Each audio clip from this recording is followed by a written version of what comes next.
Everybody, welcome back to another Tale from Miniry Village. My name is Thomas, I'm the narrator today, and here are some amazing players. Say hi, everybody. Hello.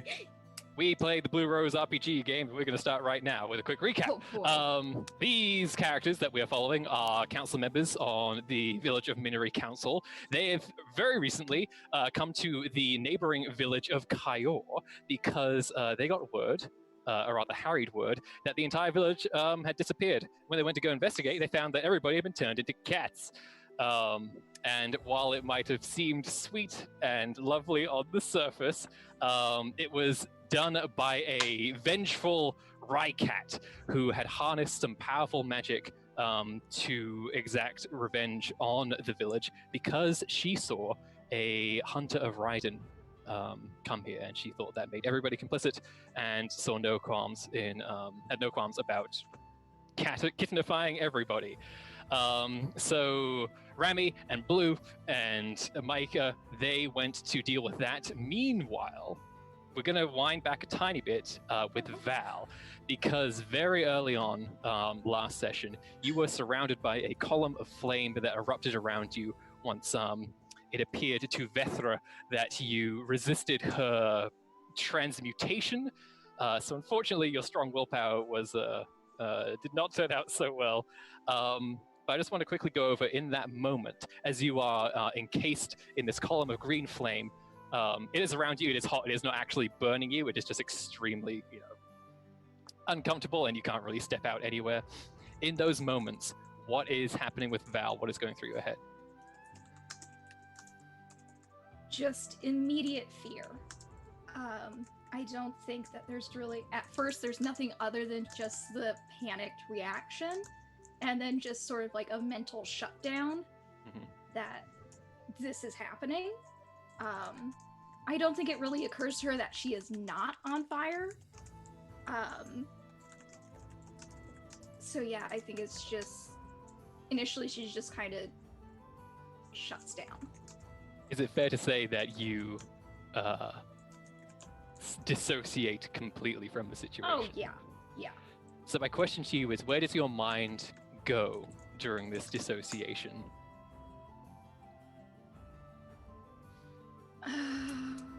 Is it a happy place? Is it a horrifying place? Is it the first time you developed your fire fear? Yeah. She, I think in her mind, what immediately pops into her mind is the feeling of suffocation, of smoke filling her lungs, of being in a very enclosed space, of feeling her brothers trying to stop her from screaming, and just the panic of that moment, and the blackness of the smoke, and then the feeling of being pulled out of it, but the feeling of like the air not coming into her lungs, and just that feeling of suffocation. Because of course, there's a lot of things you can live without for a while. Air is not one of them. So imagine the panic sets in extremely quickly. What was tell me some of the details surrounding that moment. Why were your brothers there? What was with the flames and the smoke? It started because they had gotten word that bandits were coming to her hometown. This is when you were very, very small. Yeah. I was about 3. And so her father took them into the barn and hid them in a little corner of the hayloft. And so they could hear everything that was happening outside, but they were told that they couldn't come out no matter what happened. So they heard the screaming and the fighting. And she wanted to scream, and she wanted to run, but her brothers just held her there. And then something happened. They don't know what, but they started to smell smoke, but her brothers still wouldn't let them leave. And then the hayloft caught on fire, and they were trapped in there because they couldn't get out through any of the doors, no windows. They were just stuck in there. And she doesn't know how long she was in there, but she remembers the heat and the smoke and the brightness of it.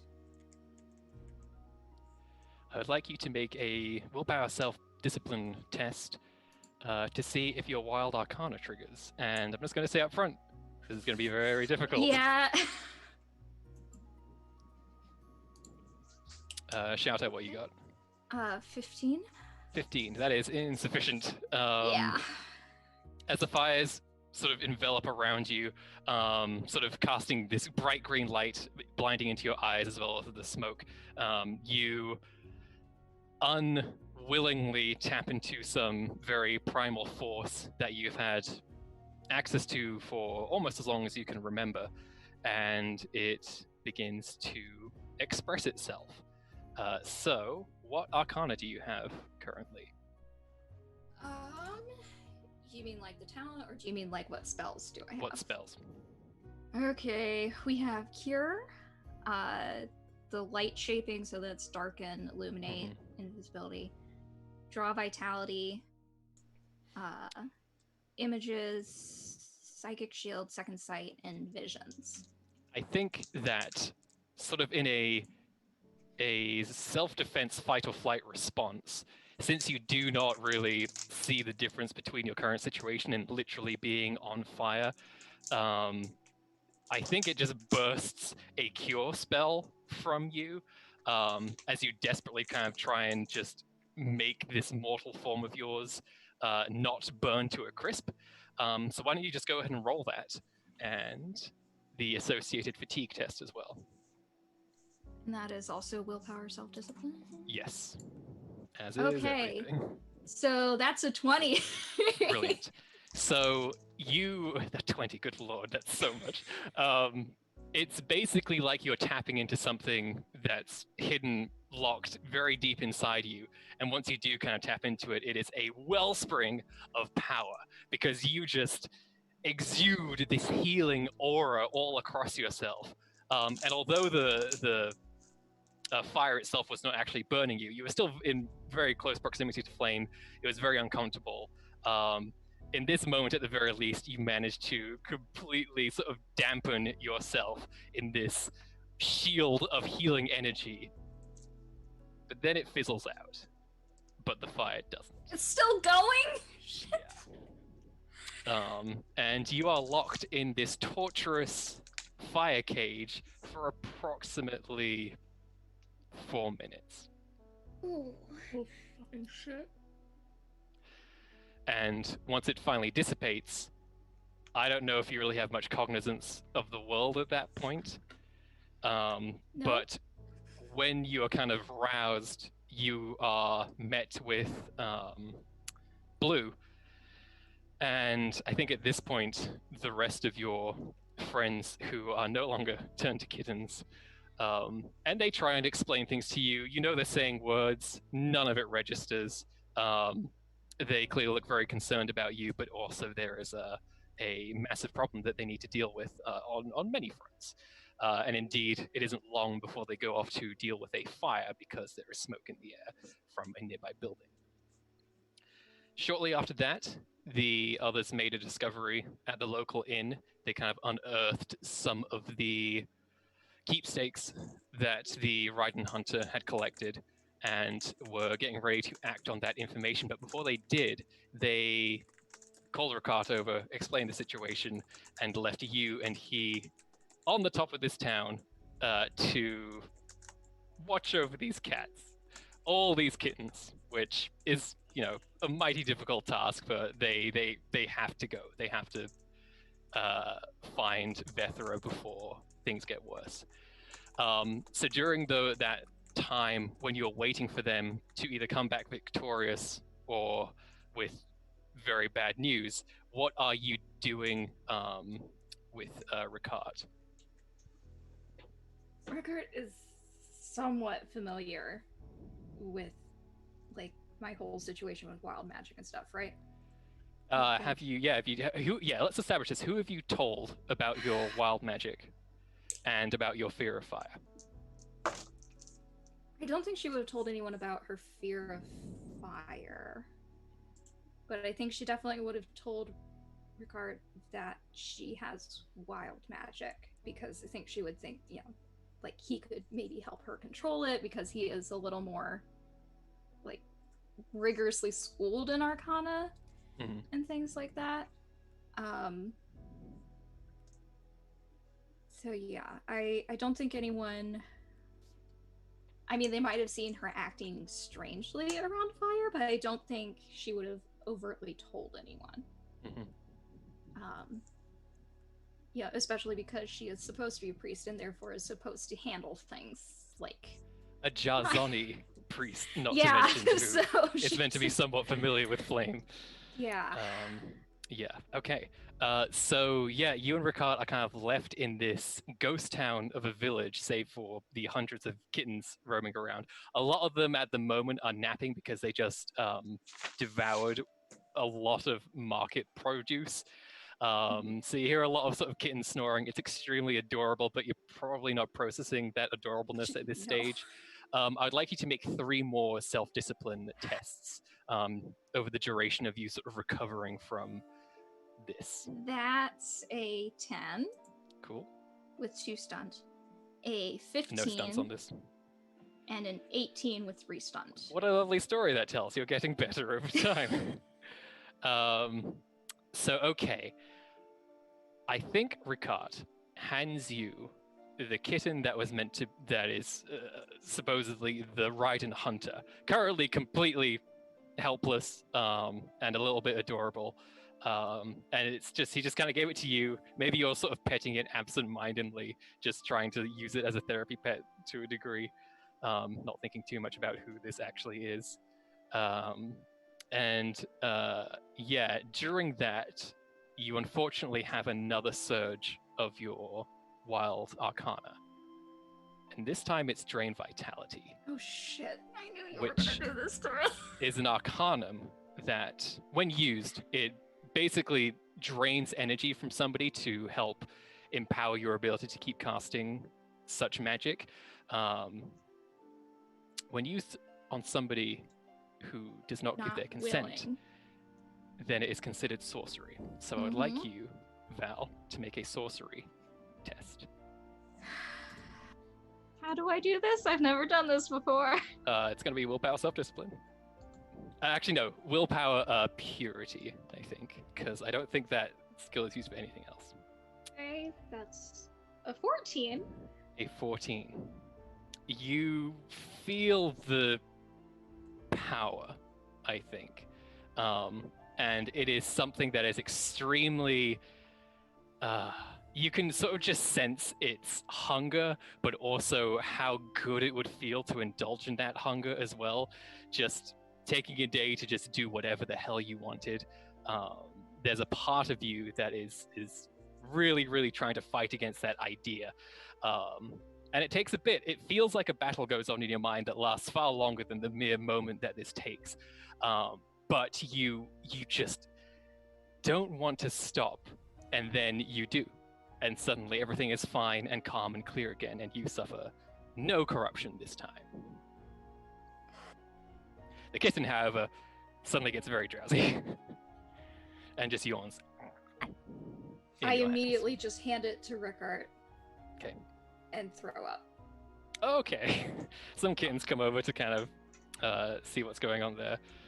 All right, and this is the point where the rest of the action committee returns. Sorry, no it isn't, because one very important thing needs to happen first. This is the point where everybody turns from kittens back into their humanoid selves once more. And it's just a sudden... and there's just this sudden din of all these villages. There is a lot of confusion. There's a lot of surprise, a bit of anger. Who did this to my lovely market stall kind of thing. What do you do in these moments? I immediately get up and try to move to a unpopulated area because I do not know what I will do. All right. I cannot trust myself in this state. That's very fair. Why don't you make a stealth test just to see how well you can find a place of solitude.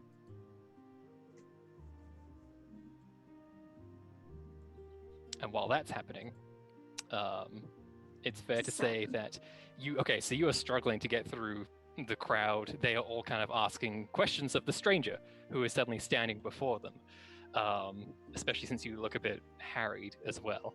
And they clearly have no memory of being cats. It's as though they existed 1 second and suddenly just kind of popped to the future.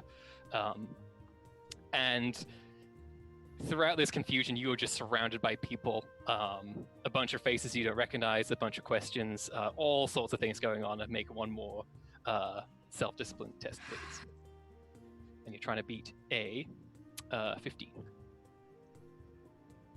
That's a 13. Okay.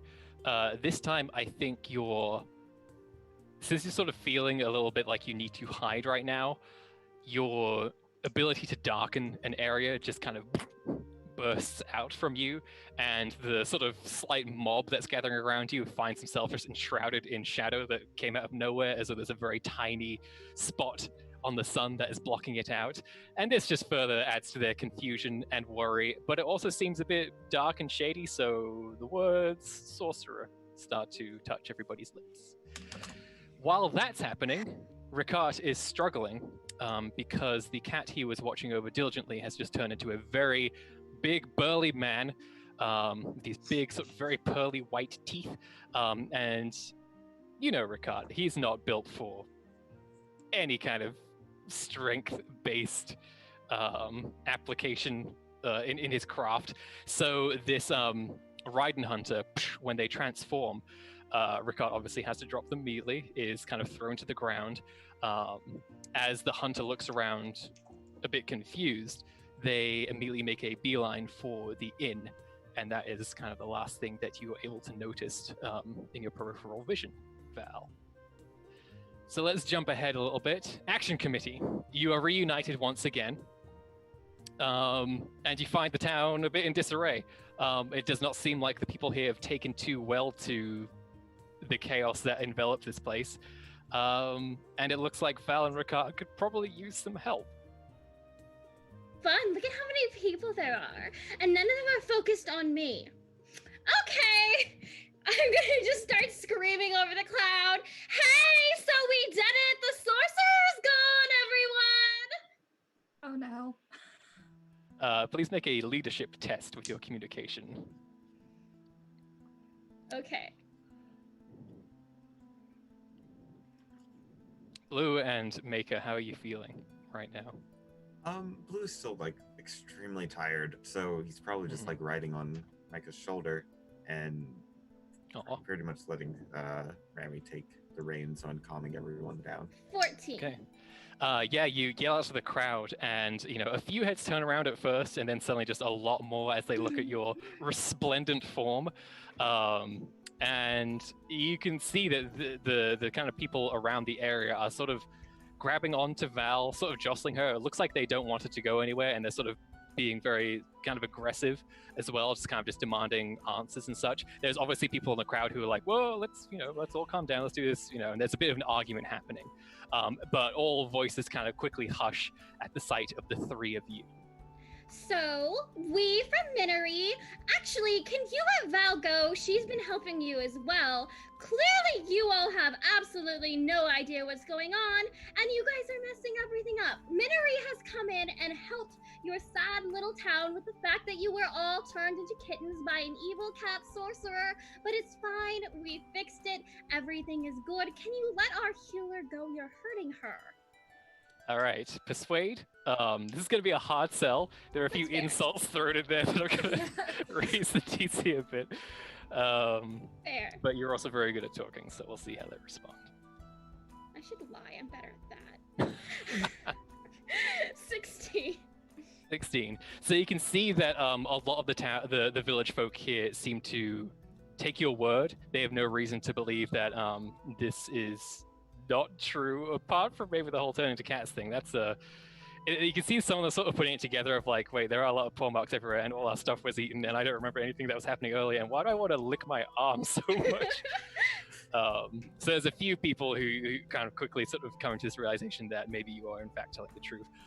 There are some who are concerned that Val is the one responsible, who is potentially using a bit of sorcery, and they simply don't know how to act in this kind of situation because they just live in a remote village. They don't really have a whole lot of context for this kind of thing.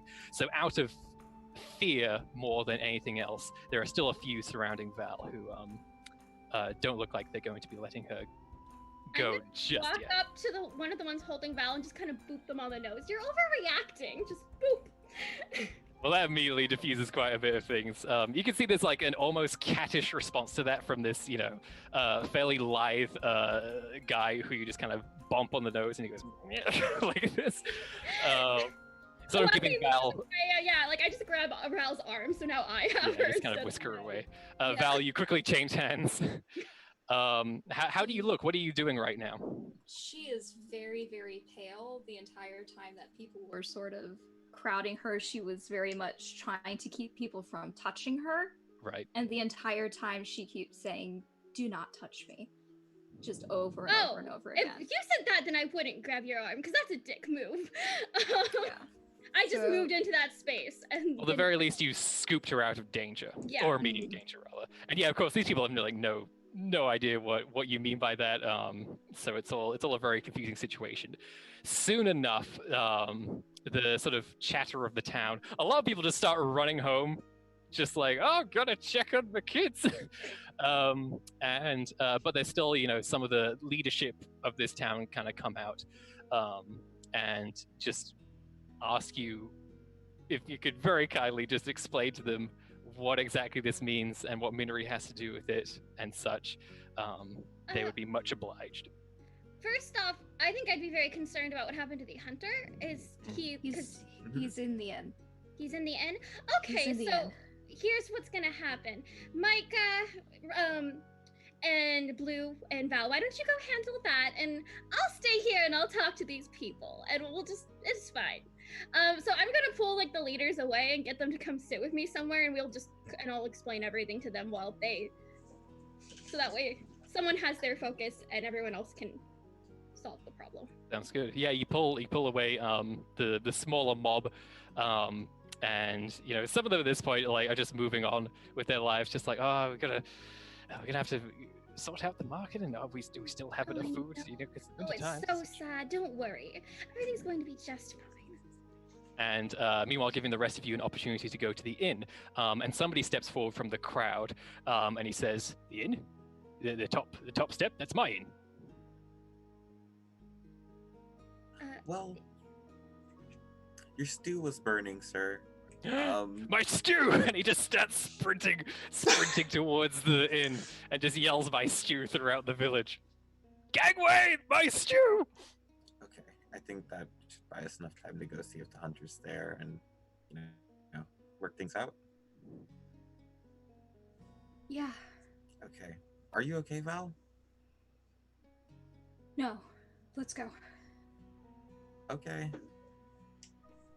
Are you sure you want to keep moving? We need to do this. We need to go.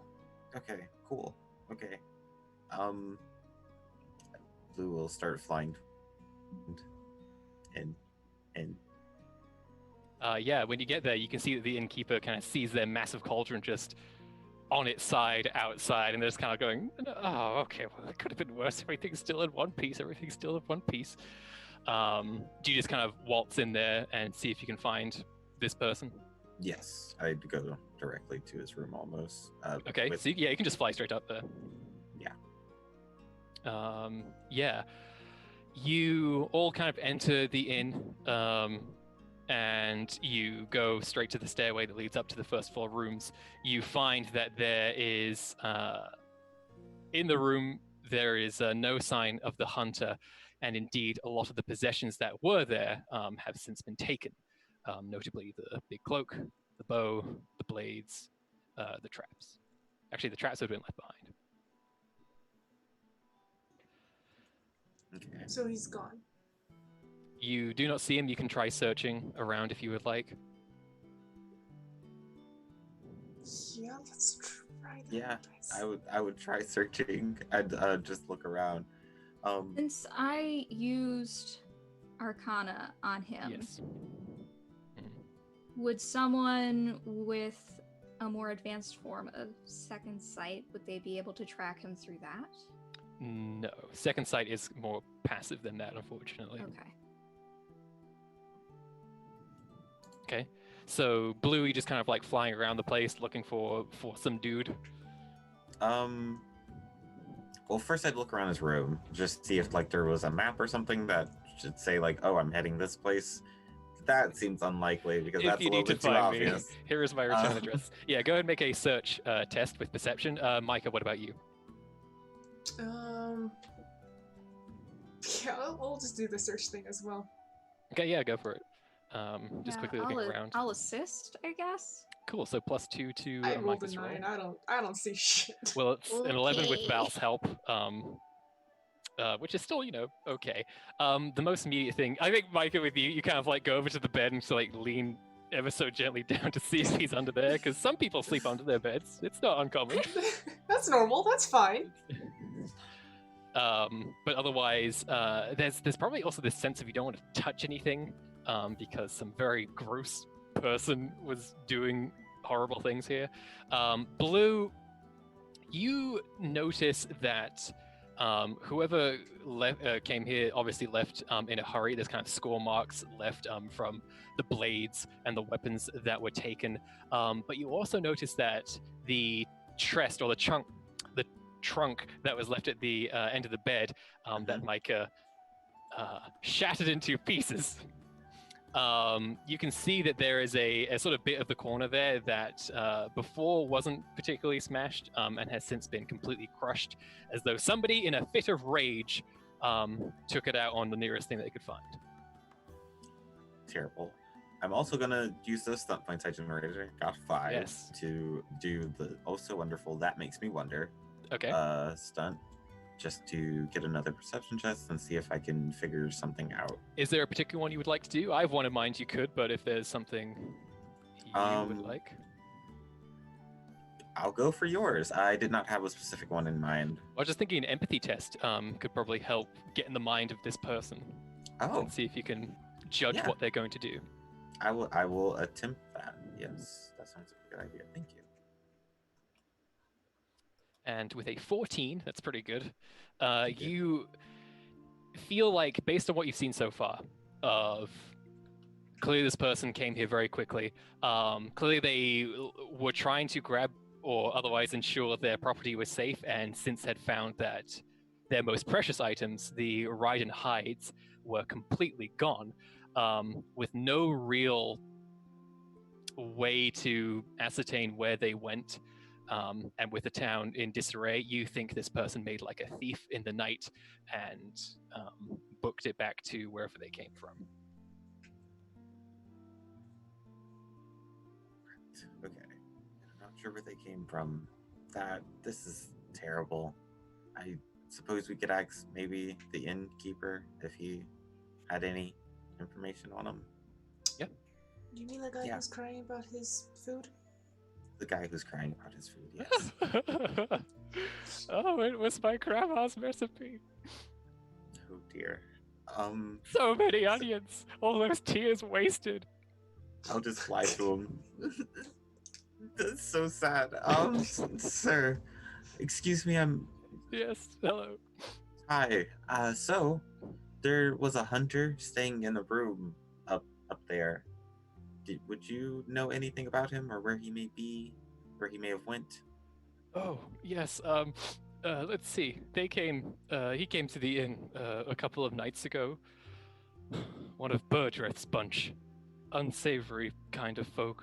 But I figured there was only one of them, so no harm. He paid up front, wanted the room for a couple of days, asked about a tanner in town.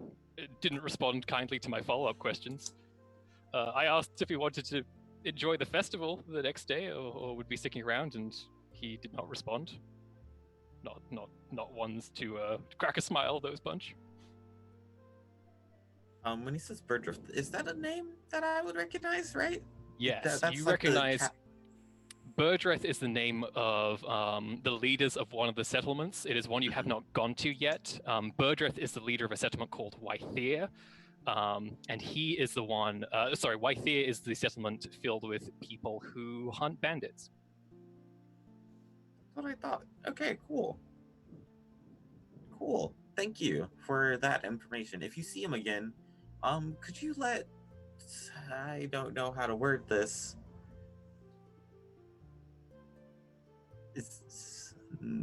Where's Rami when you need her?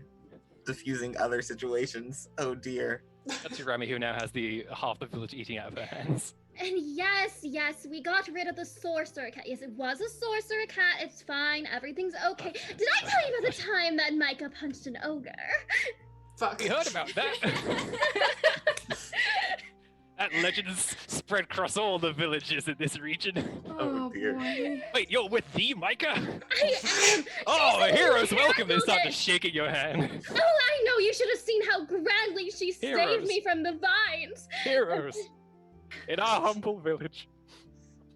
I'm gonna cry. And cut back. So that hunter has performed some pretty treacherous and unsavory actions involving the death of a few Raiden. You see the innkeeper just like hands to the mouth is shocked by this because, as we've established, to kill a Raiden is the same as killing a person.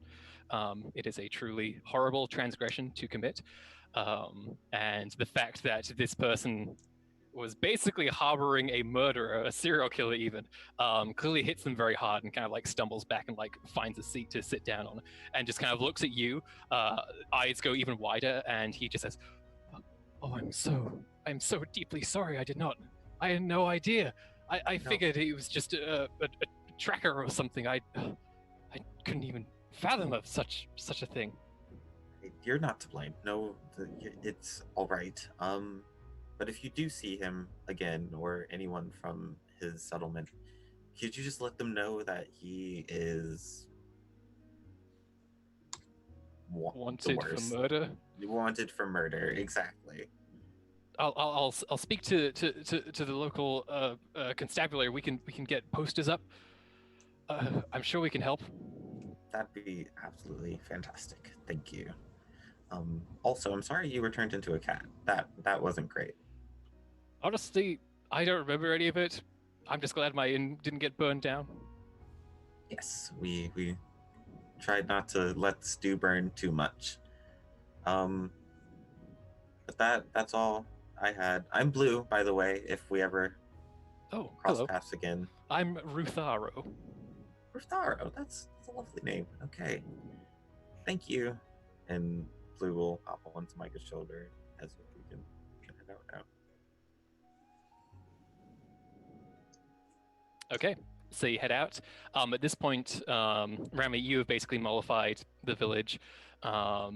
They are gonna just go back to making sure everything is still back to the status quo as much as they can.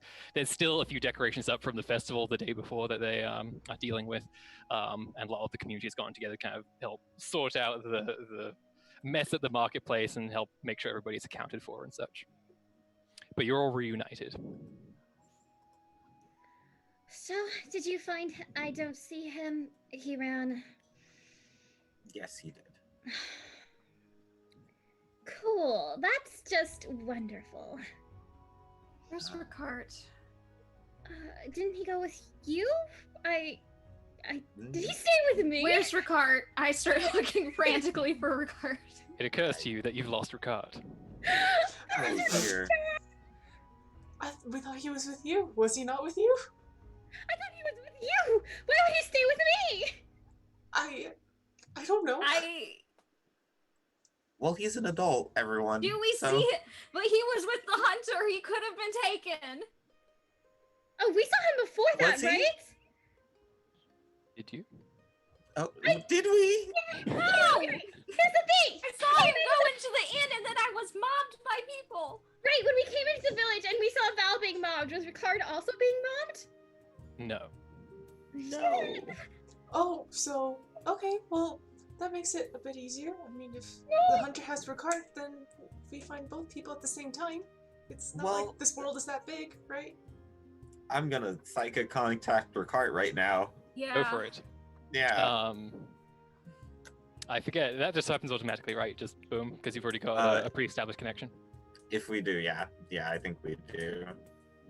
Yeah, because it's establishing it that takes a test, Takes but I the think you can test just and everything. Yes. So yeah, you knock on Ricard's mental door, asking to be let in. You quickly kind of see before you in your second sight kind of eye. There's sort of this blue, hazy, ghostly image of him, flowing locks, and he sort of like turns around at the slight start and says, "Hello, Blue." Hi. Where are you right now? Also, are you standing still and you're like there's not that much wind? Oh, never mind. Okay. He starts just looking up and around. Where? Yeah. I seem to have gotten lost. Okay. Did you walk somewhere? The one who was left in my charge Yes. turned into a very large man and sprinted away faster than I was able to sprint. And now I'm in the woods. Yes. Wait. Okay. Do you recall the direction you went in? Away from the village. Oh, Yes, of course. Okay. Not second sight. Psychic contact. It doesn't allow you like any sort of like ping No in a direction. GPS. No. You got a chip, Ricard. Well, this Yeah, isn't great. Do you think you'll be able to find your way back?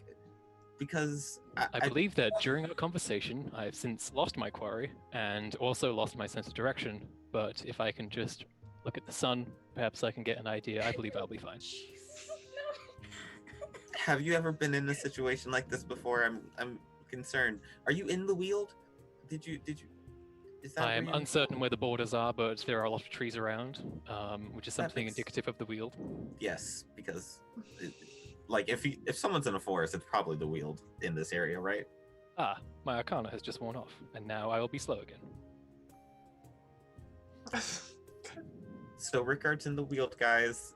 He's very lost, and I'm not sure what to do right now. Blue, let's treat him like a lost child. Tell Ricard to stay put. Don't move, and then we'll go and find him. If he's moving, then there's a bunch of variables. If we get him to sit still, describe his location, maybe climb the tree. Is Ricard capable of climbing? Never mind on that one. Don't have No, him climb don't- the tree. Don't climb the tree. Never mind on that. Just sit where he is, and don't move. Crisscross applesauce. Well, if you could, Ricard, just stay where you are. We're gonna try and find you. Very well. Thank you. Seems a waste when we can both be moving in the same direction and be quicker. Are we both moving it? But are you sure? A quick look at the sun and a calculation of the trajectory of my He's very transit. smart, guys. I mean, he has this whole sun thing pretty much He's down. very smart, but he doesn't know what he's doing. That's a strange noise coming from behind me. Oh dear. What is it? What does it sound like? How to best describe it? Well, if you could do it quickly. Hmm. Well, I was never the most poetic when it came to. Ricard. And then the psychic contact is cut. Oh my gosh, guys. Panic attack! Hey,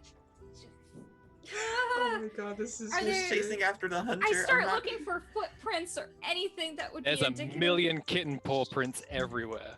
Okay, people footprints. Are there people footprints? You can make a Leading tracking away. test with Oh, your God. perception. It's going to be a bit tricky, but I have faith in you.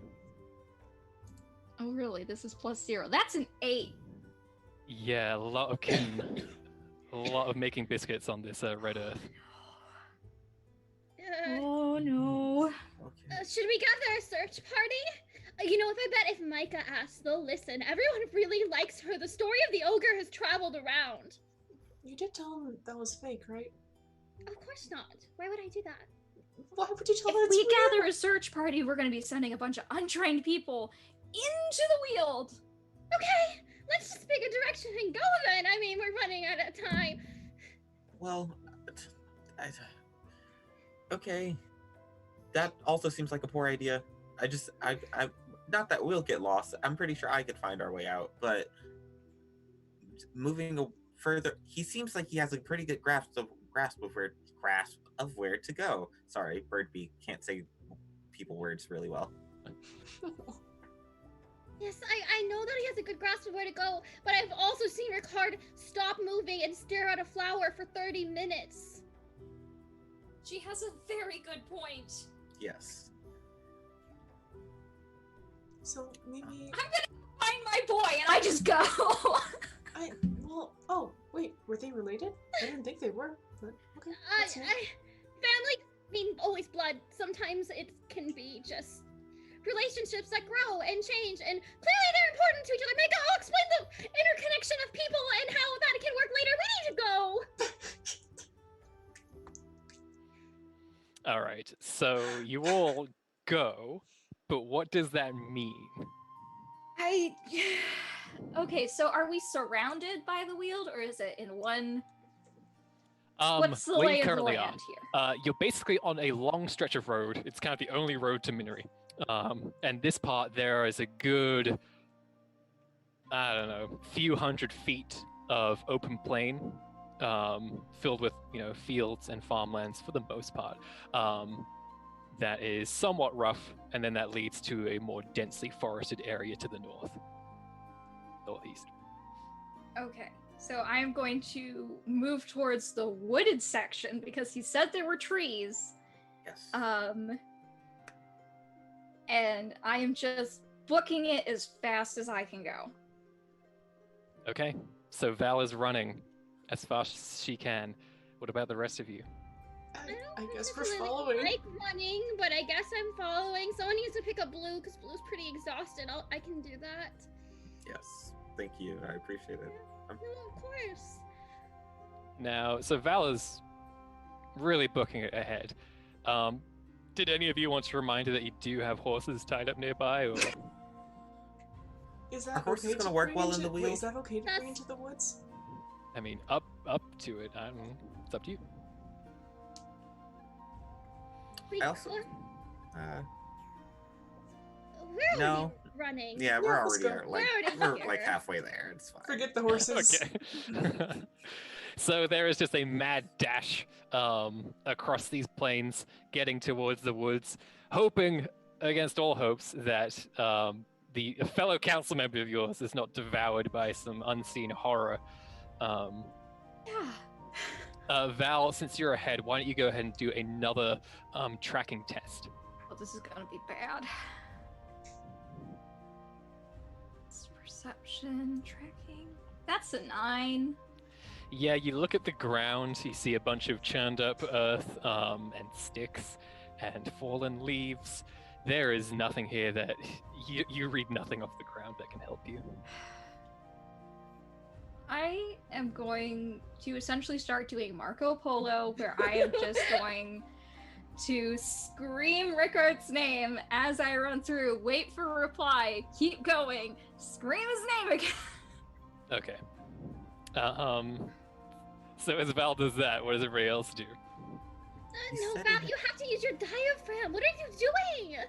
You're screaming all wrong. He doesn't have oratory training. He said he had a spell going at the time. Would we be able to maybe second sense Yes, that? those of you with second sight can roll for it to see if you can pick up any kind of arcane signature that you can follow. Ooh, Very that's pretty good, cool. very good idea. And I assume you say that idea to everybody else to kind of give them the. Yes, I do, I'm right. like, he had a spell going. Let's all try and sense where he went, please. Then, since you Awesome. transmitted knowledge with Unity, go ahead, take a point of conviction. Oh, look at me. Nice. Hey, I think Michael's definitely looking out for the amount of predators that she's drawing to her attention with her brand scream. You're just taking up a defensive stance at this point, waiting for the inevitable danger. We're gonna get stabbed. All right. So, what did everybody get for their second sight tests? I got a bad. Okay, a bad. 11. 9. I got 14. Okay. No, you got 15. Oh, no, never mind. Annoying thing about the wield is it really messes up arcane signatures in very inconvenient ways. Blue, you at the very least can somewhat decipher the chaos of the wield's arcana. And thanks to that, you are able to sort of pick out a stench of, some Like was Vata running here. just did some magic that was not, clean natural magic. It was stinky book magic. Not clean, Gross. not organic. Yeah, not organic. Exactly. It's very faint, but you're able to follow it.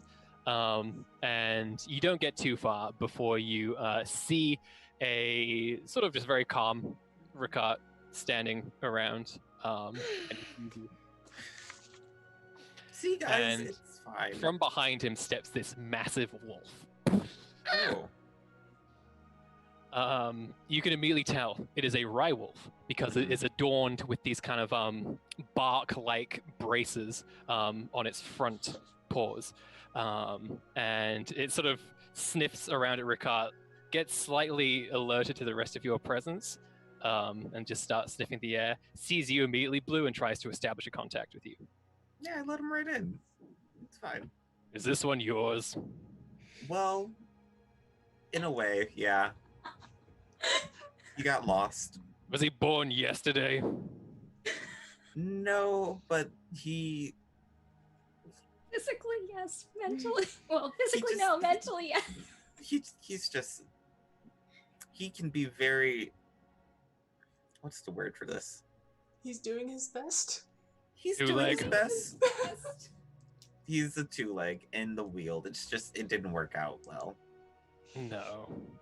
He kind of like looks at Ricard again and says, "All right, Two-Leg, your people have found you. Let's get you away from this place before something terrible happens."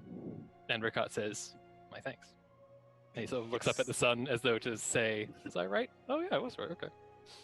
Cool. Thank you for keeping him here and safe.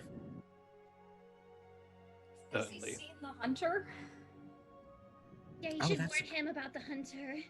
Have you seen another two-leg running through here? Recently? Yes. No, but why did you? How many did you lose? I didn't. Well, there's just another one. He ran into here, and he is a murderer. He's a hunter of Raiden, and he needs. What? Yes, exactly. Nose to the ground immediately. I will find this one, and I will bring down retribution. I like this dude. He's useful. Yeah, but we can't hear that. All we see is a very angry wolf. We don't know if he Blue failed this conversation. That's true. I think the way I'm house ruling Raiden speak is they can sort of project it in a cone a little bit, so you can somewhat Okay. hear what's going on. Okay, can at so least hear Blue's that's side. Good. You're right. What's the words? Yes. Okay. But be careful, please. He's dangerous. Careful. I am a great hunter. Two legs are no different, especially murderous ones. Decide how I feel about that.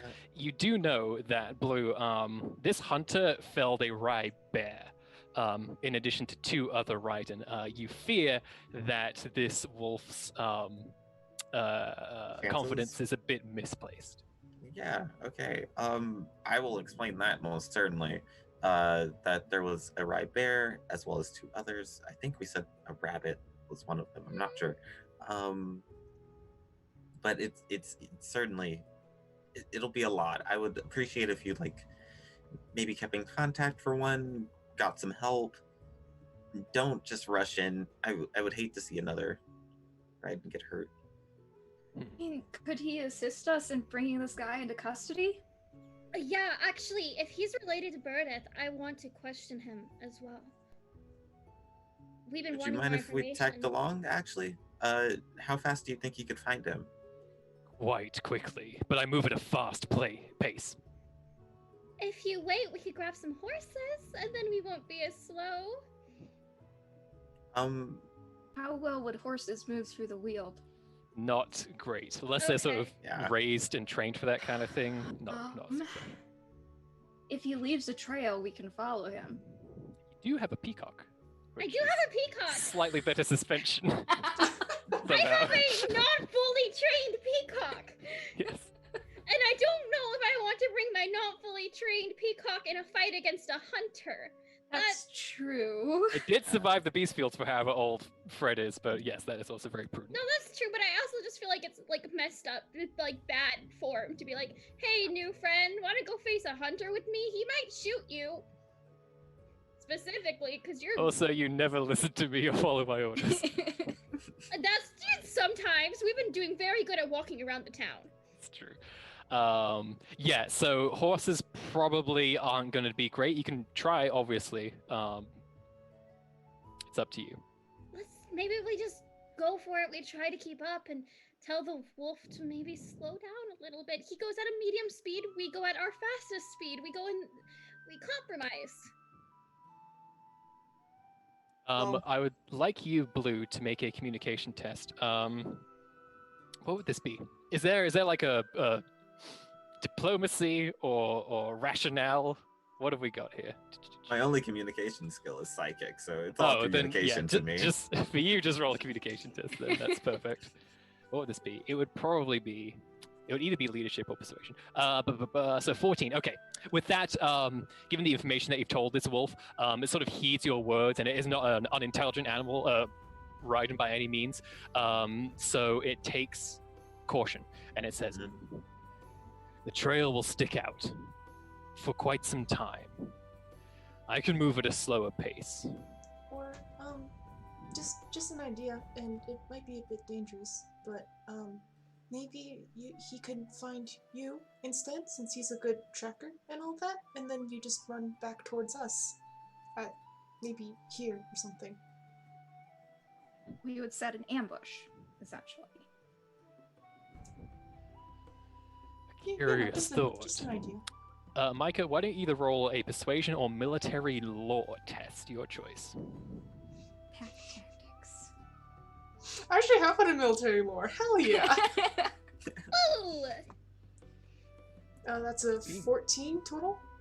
Okay. The wolf kind of looks at you and says, "There is merit to such a strategy. It could work." Raven, do you think there is wisdom in such a tactic? I'm not too well versed in, ambushes and tactics, but it seems like a pretty sound plan. Very well. Then I'll see what I can do to draw this one out, and then we can ensnare him. Are you sure you'll be okay, though? I don't want to, use you as bait, essentially. Tell me true. How prepared is this creature? He's armed with a bow, traps, standard two-leg hunting materials, and like Poison I said, arrows. Poison arrows. I remember that. Yes, he has poisoned arrows. He's pretty well armed. Did he manage to grab everything when he left, or was some stuff left In terms of behind? weapons, yes. Okay. Should have destroyed them. Well, we waste time. Let's proceed forward, and then perhaps the terrain will give us a better idea of how to proceed. How is Yes. Ricard? Is he okay? Like, I am like checking him for wounds or anything. He's absolutely fine. Okay. He's kind of like, he does come up to you, Val, and say, "Val, are you all right?"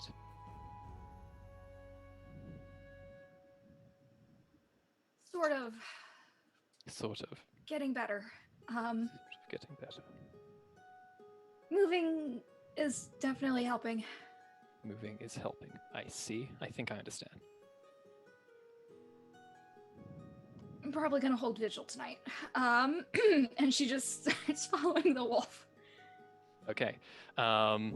He kind of like takes a second to sort of digest those words, like hold vigil. Curious. And then begins following the rest of you. You did want to take Ricard with you, right? You weren't like. Yeah. Yeah. Oh, yeah. Yes. Ricard's Taking super me around. useful. He's very useful. We He's- tease him, but he's very strong and very capable. Like He's he's just gonna good. grab the bow out of nowhere, probably. Yeah. Excellent. Okay. The wolf turns around and says, "By the way, my name is Payketh." Cool. I am blue. I'm I'm Mika. the Lawfred. I assumed everyone could introduce themselves. I'm sorry. Fine. It's easy to forget social norms when you're chasing a murderer. Exactly. That's the lesson for today, kids. Welcome to our fun village stream where it's just village problems, nothing, no big deal. Could you say his all name right. one more time? I just. Payketh. Hey. Thank you. P-A-Y-A-C. exactly sorry, how it's spelled. K-E-F. Yes. All right. Let me just double check. I want to see if Ricard. First of all, I need to do a roll for Ricard to see if he got a little bit tired from his Arcana use earlier. Da-da-da. Ooh. Ricard was a bit tired, yes. So he's sort of breathing a little bit heavily, but otherwise he's okay. And let me just see if he has any Arcana that can help out in this exact moment. Da-da. If we're moving along and I see like Mhm. any trace of that hunter moving towards where we were, or towards any direction that may be similar to where gosh, I just had her name. Vethra? Vestra. Any signs that Vestra is in danger, I will contact her immediately. Yes. Okay. I was gonna say Um, she might be helpful here. Yeah, would you like to contact her? Bearing in mind, you just talked her down from a big kind of. Yeah, that's why I don't want to contact her. I just talked her down. I do not need her getting all enraged again, and everyone's a cat. Then take another conviction for keeping a secret. Excellent. So I'm going to roll for Payketh. This is going to determine how well he is able to track. That's an 18, everybody. Okay, Dude, good job. nice. Good job, friend. So yeah, sniffing around, it is very easy for Payketh to kind of pick up a scent, and it starts instinctively just bounding at incredible speed, and then remembers the rest of you with him, and just kind of like slows for a second, as though drawing himself out of a bit of a euphoria, and then just slowly turns his head to wait for you to catch up. And there's no real judgment there. It's more of just like, I am not used to this. Good. I was just gonna say, Val, if you have like any more healing spells, Micah got pretty hurt in the last Yeah, fight. I'm gonna start healing people as we're running. I also remembered something I forgot last session, which was that, Micah, Mhm. you have armor, which means you should have way less damage than you currently do. Okay, that's Do good. I actually have armor? I don't think I. You have an armor rating, yeah, because you have leathers on, Yeah. I believe. Cool. Rami, you took all the damage you took because you Yeah, have no, it no was gaudy fine. clothes are not protective. Hello, they're not gaudy, they're gorgeous. I'm sorry, your gorgeous clothes. I get my G adjectives very confused. I forgot. You're not I acquisitioned some armor. Yes, scraps, but you know, better Oh, than I got nothing. you, man. Sounds good. So why don't you go ahead and just give yourself 6 more health immediately, Micah, Sure. and then you're gonna do some healing Arcanum, Yeah. Val. What does it look like when Val heals a person with magic? What's That is that? a very good question. Is this a touch spell or can it be at any distance? Good question. I think all Arcanum can be done at any distance, unless it specifically says otherwise. Okay. It just becomes harder the further away someone is. Yeah. So, I think when it depends on if she's doing this at a distance or like with her hands on a person. So from a distance, I think it is more like the wounds will become more shallow or they'll close up very naturally. Whereas if she has her hands on a person and is like purposely putting a healing spell into a particular wound, that there is a visual component to it, like that you can almost see like traces of the energy tracing patterns into the skin and then suturing the wound closed. Love it. Yeah. Okay. Which one did we say was the dromedai? Was it the middle one? The or the last one. the last one? Okay. So you have a bunch of healing talents, which means that you do an absurd amount of healing, I believe. But that might be for the heal action, and this is actually the cure arcanum, which is different. Yeah. So how much? It's It's first you to see. So you are times- successful when you cast a spell because you got above an 11.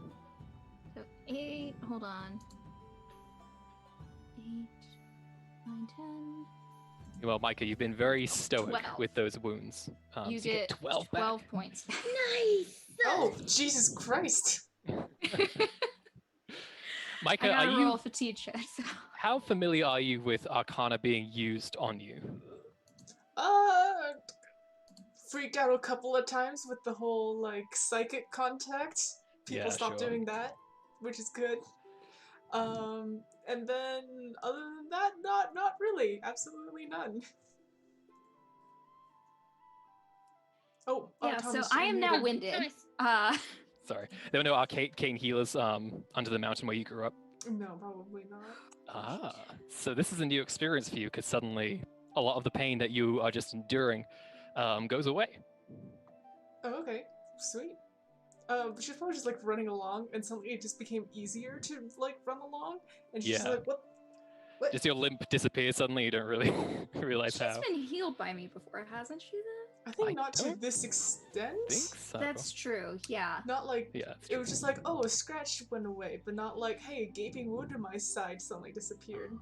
There's a difference. A lot of thorn scratchings. Unfortunately, since you rolled so high, it means that the Yeah. fatigue test is also very high. Oh no, it's Mhm. 11. That's for different kinds of arcanum. So you're still What? good on fatigue. Oh, okay. Never mind. Yeah. Then I am not winded. Hooray! Only Ricard is winded, and Blue is sadly fatigued. Very. Ugh. Very tired. Accruing massive penalties, but you're soldiering on, so that's very impressive. Yes. Also, I was wondering, did the poison? Would I know what that poison is in possible like Ooh. anti-poisons, antitoxins? You didn't do much of a thorough look at it when you first encountered it, but you can do sort of a retroactive natural law test to see if it brings anything up for you. And If he I forget- describes it to me, could I help him with my medical knowledge? as Yeah, I well? like that. Absolutely. So you can give him a Okay. +2 to this. Mhm. Nice. That takes away my disadvantage thing that I had. Okay. Penalty. Excellent. With a 15, Deadly Nightshade. Oh, Lovely. wonderful. Yes, absolutely. And if there's a Cool. cure for that, I don't know what it is. Yeah. Sorry. No, it's fine. I will let the wolf know though. Yes. You can see the wolf take it. snarls and just kind of mutters under their breath a little bit. And they kind of say to you, arrows, poisons. What coward are we chasing? Do we know his name? I don't know if we know his name. You don't. The innkeeper could have told you. But did he? No, he just told me No. it was with. We're just Well, looking he- for a big burly guy. I Just think the so. hunter so far. You know what? Calling him the Hunter is almost too cool. I propose we call him something lamer. The stain. No, see, On that's still kind of existence. cool. We need to do something that makes him like a stain. Sounds like you've actually done something. You left a mark. I want it to just be really stupid. That's like the level that we should be calling him. This guy deserves no respect. The wolf turns around and says, "Shh. We make a lot of noise. Yes, that's what I'm good at. It does not help when you try to track something. Nor does, and he kind of regards your entire garb, nor does any of this. You. Oh dear. He does whisper to you, Blue. Is this one, this one must be covered in the most terrible poisons, given the bright, vibrant colors that she displays so prominently. Oh, no, I believe it's just a trait of her people. All her people are this poisonous. What? Well, I've I've rested on her shoulder before, and it didn't have any like ill effects. So I don't believe it's like Ingestion only, understood. perhaps. I never really questioned this. Blue makes a note not to land on Remy's shoulder anymore. Oh no! Well, there you go. Who hates me? No, he still thinks you're great. You're really nice. You just He's You just might be like, poisonous, maybe don't eat anything off of Just Remy." don't eat Remy is all. Just don't- Yeah. Really. I hope that could be something we would have had before this conversation, but All right. So Payketh, you keeping pace with him as best you can, make your way through deeper into the Weald. You go for about a couple of miles. Fortunately, thanks to Payketh being nearby, nothing seems to really bother you at any point. So you're left to your own devices. You do, at this point, actually, it's still probably only it's about lunchtime. So there's probably some stomach growling happening amongst the group. And yeah, it's kind of after you've been going through a serious hike that Payketh suddenly stops and his ears go up. And he starts to snarl and growl a little bit. And he, without turning back, just projects to the rest of you. He is close. Very close. How much camouflage does this one use? I don't know.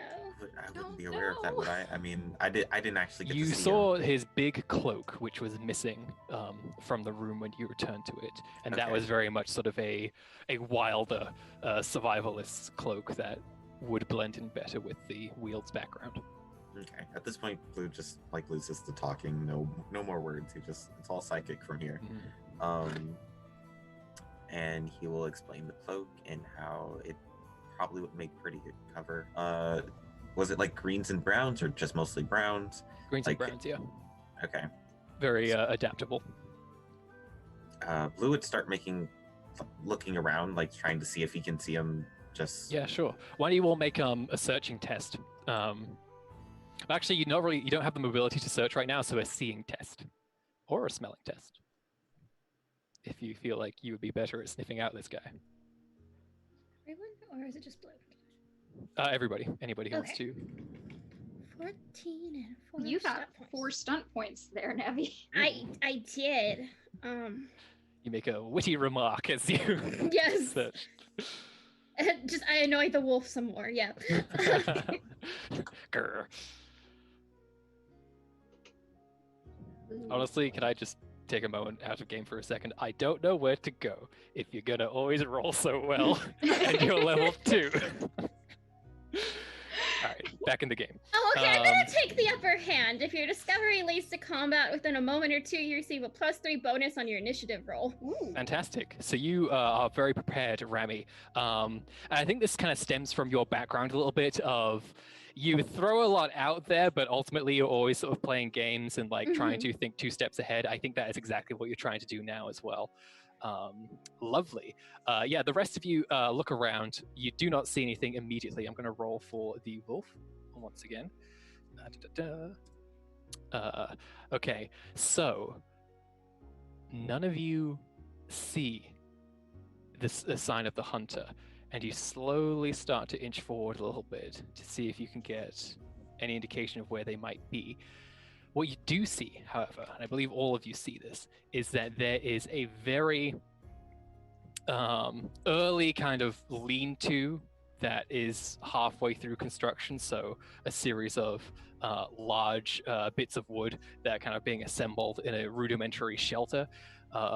It has seemingly been quickly abandoned, as though somebody stopped making it very quickly, and you get the feeling that could mean that you're being watched right now. Fun. I love being watched. I smile and wave. Oh boy. Do we have more space to do like a search now, or You can do a search now, yes. Okay, I would How like about to do a more thorough search.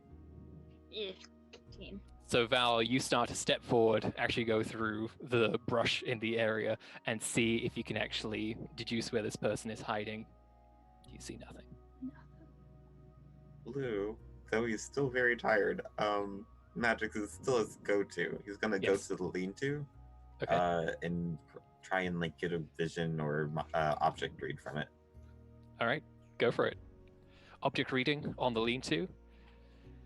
And let me just bring up the object reading chart. Please do not Oh. like exhaust yourself to the point of death. Yeah, this is that risky. would Be bad. This is I- risky. I really wish you would chill, Blue. Is it Level 3 possible- fatigue is nothing to. He feels very strongly about this hunter. This will No, I probably be the last. understand. I understand. Very understandable. It's very in character, but like us worrying is also. So that's a 14, and I will do my fatigue test. I believe you also get an extra point of outcome because of your innate abilities. Is that right? That's with skill points, I believe. The arcane challenging. Oh wait, I see. You get like an extra stunt point or something. yeah, I get an extra stunt point. Okay. When I generate Get them. stunt points. Cool. So with a 14, sorry, it was 14 was the. Yes. Total? Also, I'm gonna re-roll the one that I just rolled for my skill check with my conviction. Sounds good. Good Because Yes. you call. don't want to get more fatigued. That would be bad. That would be very bad. All right, We're you're good. So fine. you're not fatigued. So the 14, you get a pretty good sense of a vision about this, and you can move. There's a degree to which you can move the vision around in time. Given the option, what would you like to see specifically? Probably within like the last 10 minutes, just like where the person who built this may have walked off to, or the Okay. direction that. You get an immediate vision as you read this object. You can see woven into the sort of the threads of fate in this world. You can see that this hunter is moving around, gathering things, trying to make this shelter, breathing very heavily as well. They're clearly, have been running for quite some time, and they suddenly snap their head around and sort of start dropping some of the materials they have, and they run, and thanks to a 14 you aisles just about see where they run to. They climb a very large tree that still has a lot of its leaves on, and you see them basically climbing at the edge of it before your vision fades. Okay. And when you come back, you turn and you see exactly where that tree is. How do you respond to this information? It'd kind of be like the broad psychic contact, just like Mhm. letting everyone know, like this tree to the left of me, right here, the large one, he went up that way. And there's a lot of trees around. It's not like, oh, of course we should have looked at this tree. It's there's stuff all over the place. Can I get? Is my description enough to let them know it's that tree? That depends on them. Did you guess you read? could Did you point point at with it, your right? read? I mean, Right. I'm looking at it. I did beak. My beak is pointing at it. Okay. Okay. I will. Can we creep over to said tree? Yeah. I have can. like 5 hit points, so I'm gonna stand back a little. Would you like some healing? How exhausted are you? Are you okay? Like, I'm fine. Remember, yeah, you can do first aid as well. You don't always have to do magic healing, and your first aid is Okay. extremely good. Where is my first aid information? It is a thing also, that anybody are can you do. gonna poison me again? That was not an intended action. Healing requires a T and 11 intelligence healing test. It restores health equal to the drama die plus your intelligence, and I think for you plus 700 other things. Yeah. So it is. So a low roll, Okay. but yet a successful one. Okay, so that's a 4, and then it's. Hold on. It is a. And we can probably assume that this happened a little bit Earlier. before you came across this place, yeah. Otherwise, Ravi would have been just like limping along. Perception.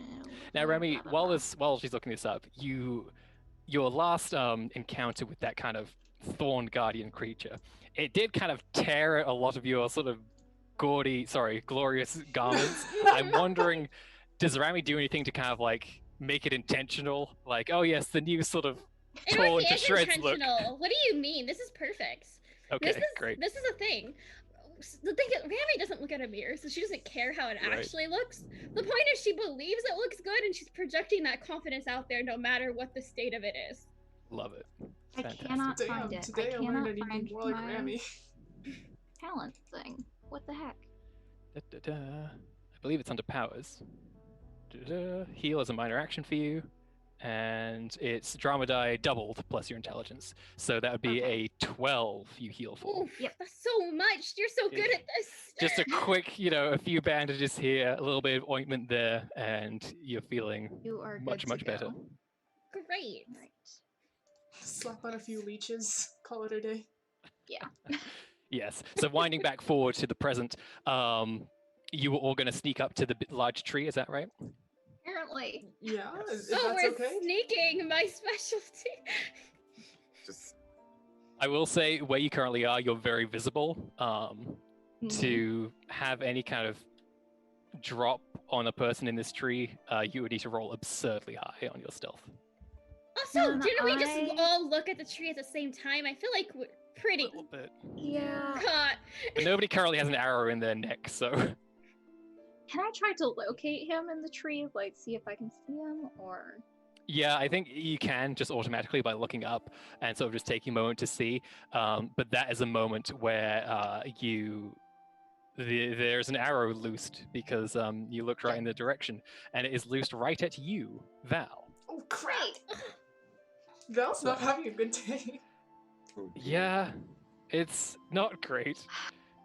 Was gonna try to blind him, but okay. Does a 9 hit your defense? It does not. I Cool will as a say he cucumber. definitely has a +1 bonus from aiming for so dang long. So does a 10 hit your defense? No, it doesn't. It's Okay. 11. Excellent. Nice.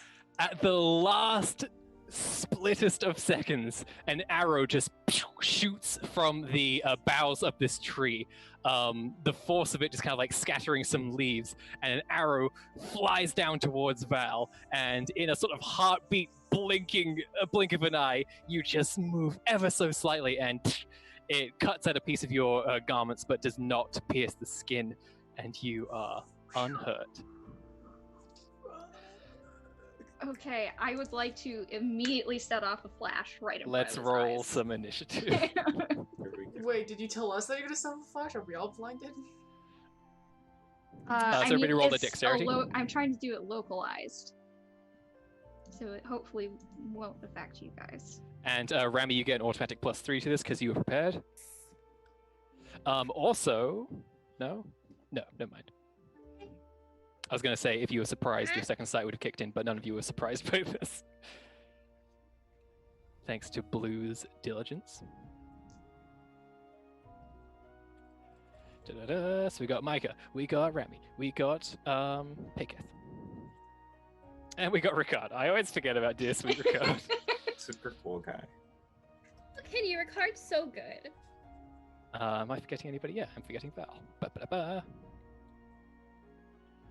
And Hunter, whose name we jerkwad. I don't know what his name is. I think just the coward works. Like, Ooh, that's good. I like that. Yeah. Rami, what did you get?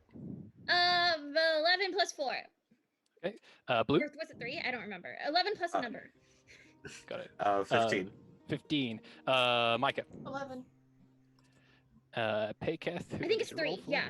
Okay. It's 11 plus 3. Piketh got a 9. And Ricard. Oh, I gotta roll for Ricard. My sweet boy. He got a 10. And Val. Kid who did not ask for this. I got an 11. 11. Yep. And finally, we're going to do one more roll for the hunter. 15. Okay. So immediately after that arrow is loosed, things start happening very quickly. Oh, it's the hunter's turn. Oh, fun. Rolling the highest initiative, he is going to reload an arrow, take an aim action, and this time he refuses to miss you, Val. Okay. Actually, no. He sees a gaudy lady, a tiny bird, some other, not particularly imposing looking person. Again with the gaudy! Sorry, glorious. And a night person, but I think this particular guy is gonna focus on the wolf. Oh, God. No! God, he's such a jerk. And that's a hit and stun points. Oh, no. That's a lot. of stuff. Immediately, another arrow is loaded. He doesn't get to aim it because he had to load it, so it doesn't matter. But yeah, he is going to use a combat stunt right now. I'm just going to see what we got here with a 6. What's the worst one? Lethal blow? Yeah, that's the one. Shit. And he does a lethal blow. So this is going to be, what is this? Plus a lot. Actually, it's plus. Oh god, that's even more. Oh no. How dead is this wolf? This wolf takes 21 points of damage, and before you can even process what is happening, Payketh slumps down onto the floor. Oh, Your Thomas, audio you're muted. just cut Thomas, out. Thomas, you're muted. Thomas! An Poor arrow in his Stiles. hide, and poison pumping into his body. It is now Blue's turn. Fuck! It's Oh my okay. God. It's okay. I go after Rami. I got him. I'm gonna pull a very Rickard move, except on a larger scale, I guess. You're gonna get beautiful hair. I wish. My feathers are pretty nice, though. I think I'm fine. I'm gonna try and grab him. Like his. Grab him? Yeah, his physical person. I'm gonna. Oh, grab with your that. telekinesis, not with your With my tiny. Yeah, with my I misunderstood. telekinesis. Got it. Okay, so you're gonna channel the power of your he was telekinesis. just gonna go like. Oh no! I mean, I would love to see a bird pull a man out of a tree. That would be very good. Yes, please go ahead and use your move object Arcana. Okay. Bearing in mind that you're very tired still, and Very tired. probably shouldn't be using this. Using magic. too much magic, but this. He just almost like everyone is in danger right now. Oh Yeah. dear. Okay, move object. That was very Oh. bad. I'm gonna attempt to re-roll the. It's already pretty bad. I don't know if that's gonna work. I will use a conviction point though. See if I can get it to be better. Go for it. This will be contested by his strength. Nope. It's another one. So your total after I'm you so tired. is a 6. Maybe level 2 isn't that bad after all. Versus a very bad roll of a 9 is still unfortunately better. You try and tug on this bow, and this guy kind of feels the force pulling against it, but he just goes, "Ugh!" And as he does, he just inadvertently punches one of the branches, and you hear just this cracking and snap as it falls down, and a bunch of leaves scatter. And you don't get fatigued. I don't get fatigued though. So some silver lining. There's a silver lining there. That's good. Awesome. But that was my action. I think I can ready as a quote minor action now. You with can my- ready your major with a minor, but you just use your major. So you Oh. have nothing to ready. Would I be? Oh, it's within one. Okay, cool. Cool beans. Okay, I think that's it for me then. Okay. Just a reminder, any of you can spend conviction at any time to do something called a surge, which is basically an action. Literally whenever you want, even if it's not your turn. So just keep that in mind. Rami, it is your turn. How do you respond to this situation? Well, Thomas, that is a great question. And first, may I say that I have a fencing sword and there is a tree in the way. So I think I am going to lie instead. I am just gonna lie. I'm Hell gonna yes! tell him that he is very much surrounded, that we have the whole village coming after him because he's a filthy murderer. Ooh. I love it. This is technically going to be intimidation. I don't have that, so do I just use communication? Just communication, yeah, which for you is still extremely good. Yes. I don't get the bonus 13. though. Alright, that's fine. You can sort of, you look up to sort of yelling at this person, and he says, "Well, they're all in trouble then, aren't they?" And then doesn't seem particularly worried. Okay, man, I was hoping I'd get my I can re-roll for lying thing. Dang it! I can reroll for lying. I have that when I use deception. I can re-roll Oh the check yes. if it's so bad. Maybe something less threatening. That's a lie. Val, your turn. Okay, so for me to heal, it is a minor action, correct? Correct, because somehow you wrap bandages like a dervish. Okay, so I am going to minor action heal. Pegeth? Okay. Yes. The fallen Rywolf companion of yours. Holy Jesus! Okay, so Okay, hold you on, I have succeed. to do math again. 12. So that's plus double 8. 6, so 12. Wait, is it your intelligence twice as well? No, it's the whole thing is Drama die times 2 plus intelligence. plus intelligence plus healing focus plus your level. Oh, healing focus. Gets me Yeah. every time. So that's Okay. 8 plus the drama die times 2. So that's 12 plus 8, which is So much healing. It's just an absurd amount of healing. Okay. So the way that the poison worked, by the way, was it was just straight up upfront damage. So you don't have to worry about like administering antitoxins. We can assume that part of your heal is basically doing that. Okay.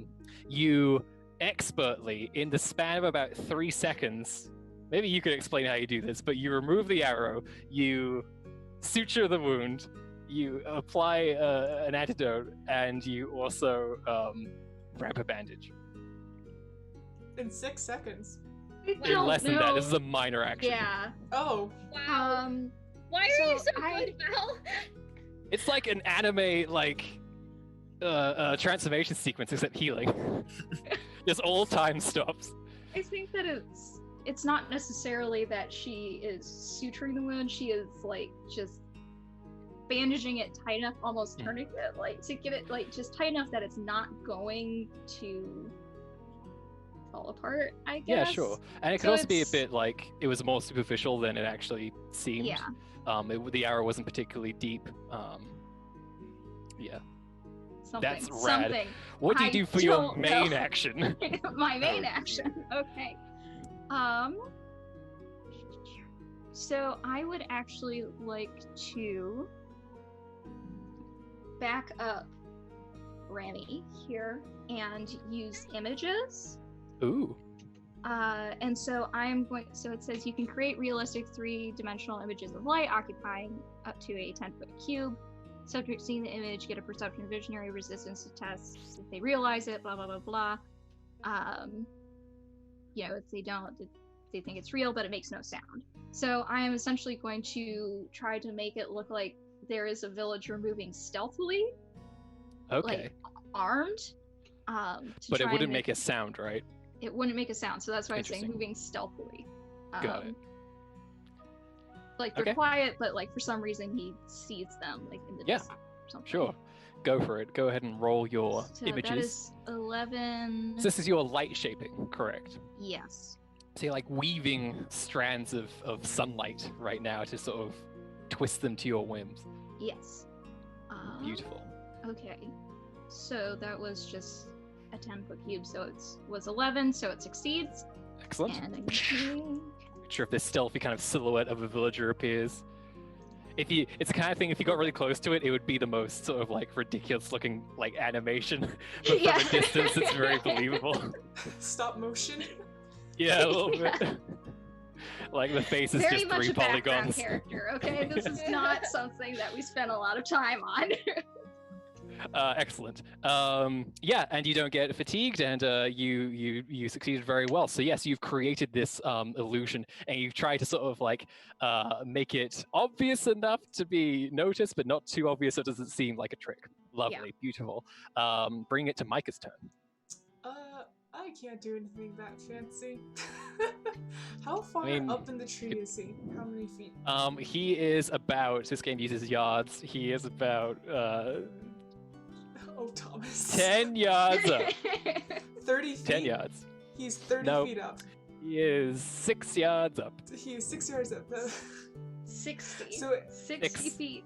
no. 6 yards. 6 yards. 6 yards is 18 feet. 18 feet. 18. As I said, 18 from feet. the Why did I Yeah. think it was? I don't know. Okay. Yeah. when I said Um, big tree, I meant big tree. Yeah, so, and Okay.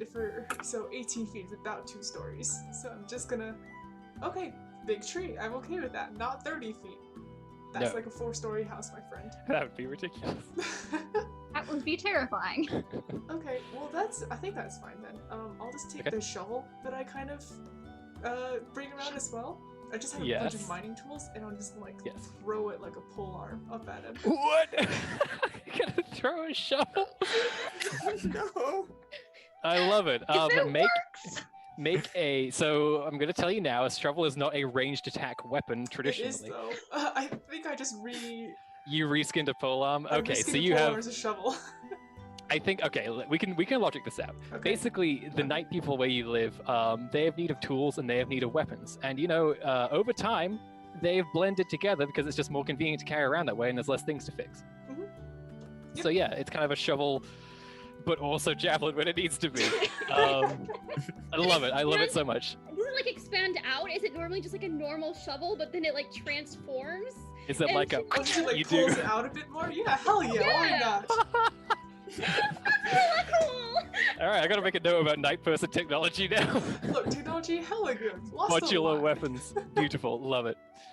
Yes, go ahead and roll your just normal attack for this ranged shovel. It broke. Shovel. You broke roll 20 I with the. broke roll 20. I'm sorry. the we had a coolness of what you're spotlight about to and I do. just broke it. Oh my god. Is it just not coming up at the moment? Correct. So I Let me believe see that's if just anything rolling I one. do comes up. Does anybody see what I just rolled? Yep, you just roll 11. 11. And yours didn't work. That's weird. Why don't I click on your sheet and see if that does something? Sure. Micah. Let's have a look. Where is this? Where's this shovel? Where It's is under this the giant modular hammer shovel? that she also has. Syntax error. Ooh. It's I okay. think Well, we can take I out fixed it. 3d6. Fix it. Nice. So your total is 10 to hit. You reach back, you deploy the shovel, and you throw with great force, obviously, because you're Micah, and the shovel carves through the boughs of these trees, and it sticks into the trunk with a but it does not find its target. Okay. Like And that. Also however, an intimidation roll? I will say. Yeah. I will say that the hunter in the tree just kind of goes very surprised by the amount of mass that just came his way. I have another. Just saying. I don't really want to climb up there. Anything for your minor? Why is a minor reload? How many of these can I have? How many Wait. shovels do you carry around? You want to reload your shovel? It says I can reload it, but I think it's because it can be a pole arm. It means like reach for another pole, like throwing spear is How what many that of these means. can I have logically? I am willing for you to argue how many you think you carry with you on your typically long journeys. And bear in mind that maybe you carry them with you everywhere, but you also came to the village of Kyor in a hurry. So all depends on, are you somebody who's always prepared for everything, or do you have to like go to a locker and like suit up before you do stuff?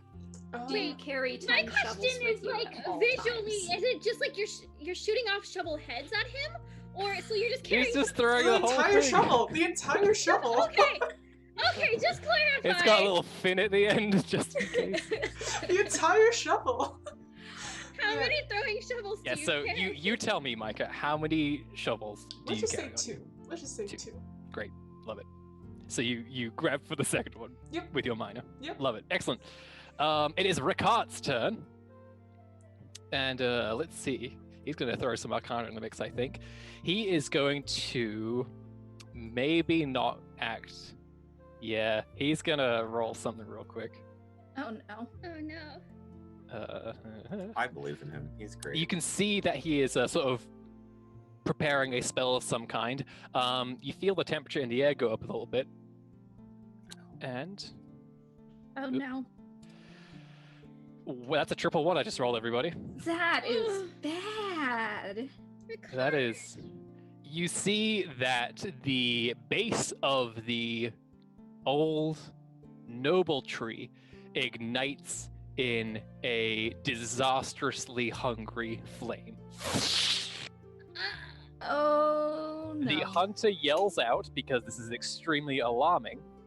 As does your Rywolf companion, who just looks at Blue like, as if to say, "How could you? What is?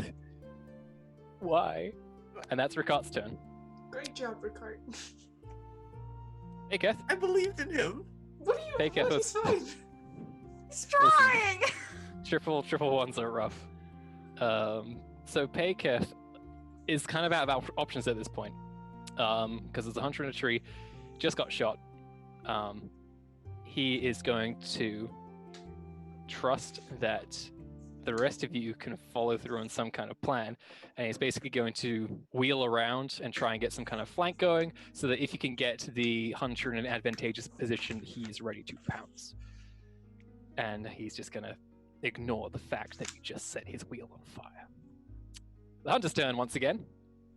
Knocks another arrow, takes aim for the person who has some kind of miraculous healing ability, aka Val. Here Val we go.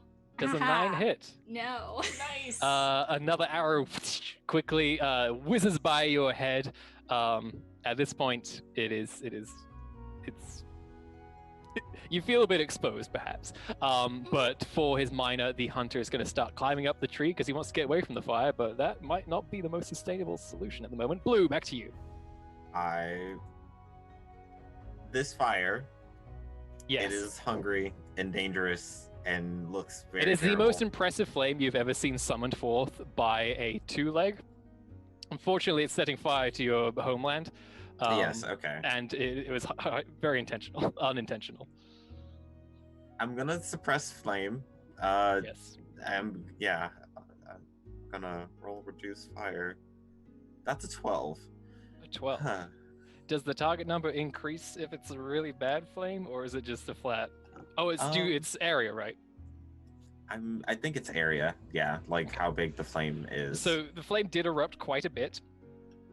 I think a 12 is enough to dim the flame, but it does not go out. So at the base of the tree, there's still quite a bit of fire, but it is not this hungry, roaring inferno anymore. You've at least reduced it to just, an average forest fire flame. Please just, be more controllable. I'm also going to need a fatigue roll as well. Yes. I know. I'm sorry. Good. I'm You're fine good. though. It's great. It's like you're just this gambler sort of thing. You're just like, I can keep going. I can keep going. Oops. Back to you, Rami. Cat stuck in a tree. We reduced the flame as a show of good faith. Come down now and we can talk this out instead of continuing the fight. Otherwise, we'll let it burn all the way up to you and you can die that way. Your choice. I personally don't want to get burned alive. Not the best way to go. Another intimidate test, please. And you can definitely have a +2 to this. Thank you. Was throwing a shovel at him a sign of good faith? Oh dear. A 17 plus 2, 19. Honestly, he used the shovel to climb up further up the tree. A 17. Plus Good 2. lord. Plus +2. 2. Oh, okay. Let me just double Wow. check what a 19 means. How much of the universe explodes from a 19? It's an imposing. Okay. You yell this up at the hunter in the tree, and there is a lot of truth to what you are saying. He can very quickly do the very simple calculation of if that fire isn't immediately controlled, he will be engulfed in flames, and that is not a pretty way to go. The bow is thrown at the tree and lands in the on the ground in front of the rest of you. And he says, "All right, enough. Call off your magic. I'm done." I don't actually know how to call off the magic. I say, Is he- whispering is he- to everyone. Are you sure Now, he's Blue, not you're lying? desperately. It's probably me flying around it, honestly. Yeah. A lot of his cold shaping is done like with his wings, so he's Oh like, yes, of course. So let's just jump to Blue real quick. Blue, give another reduced flame test. sure thing. And we'll say if you succeeded this one, then the fire will go out. Otherwise, okay. Nice. With 5 stunt points. Is that enough to not, can I just disrupt the Arcana? Yeah, you can just make dismiss it at go? that point. Yeah, cool. It's gone. So yeah, fortunately, Rami, what you say is the truth, and Blue is able to just make the flame disappear with the power of Celine's winds. And yeah, if you want to spend those 5 stone, you spend it on disrupting. Yes. Another fatigue test though, Blue, because you are pushing yourself. Absolutely. You're still good. You are gambling, my friend. I know, it's real bad. It'll be fine. The tree is a bit blackened. The moss that was all over and the lichen has become extremely crispy. But all in all, you averted a big disaster.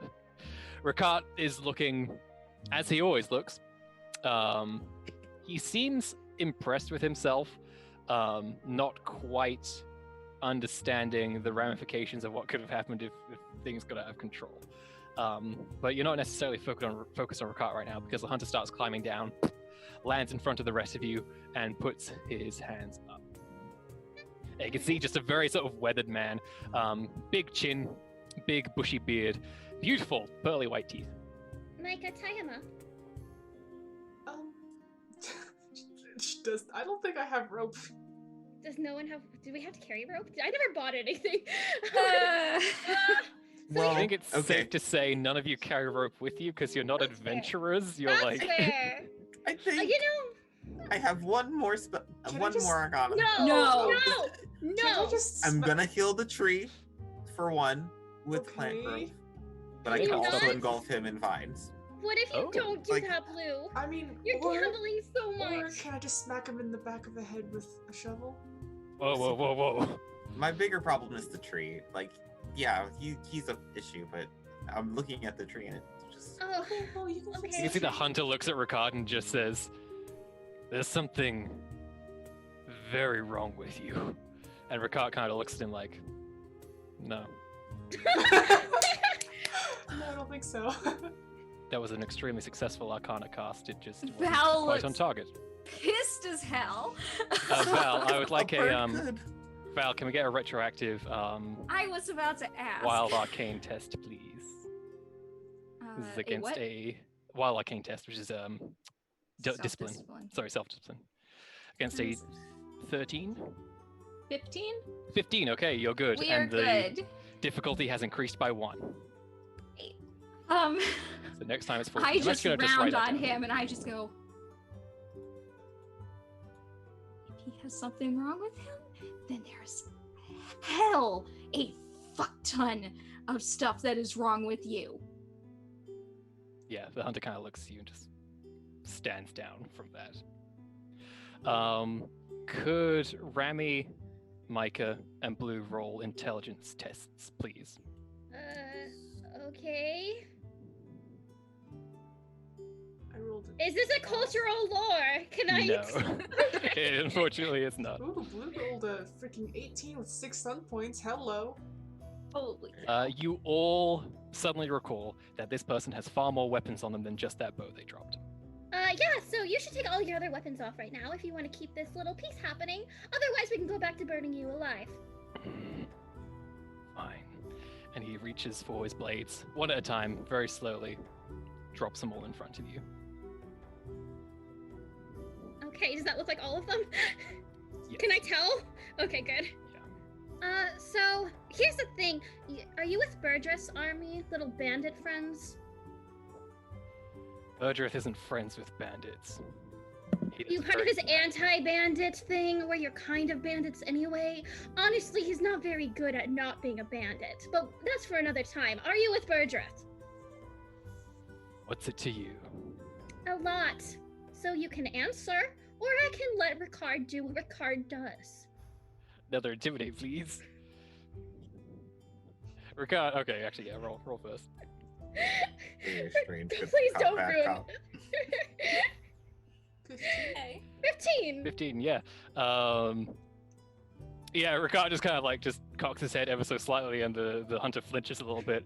And he says, yes, I'm with Birdrith. Wonderful. Insight check him. Yes, empathy, perception, empathy.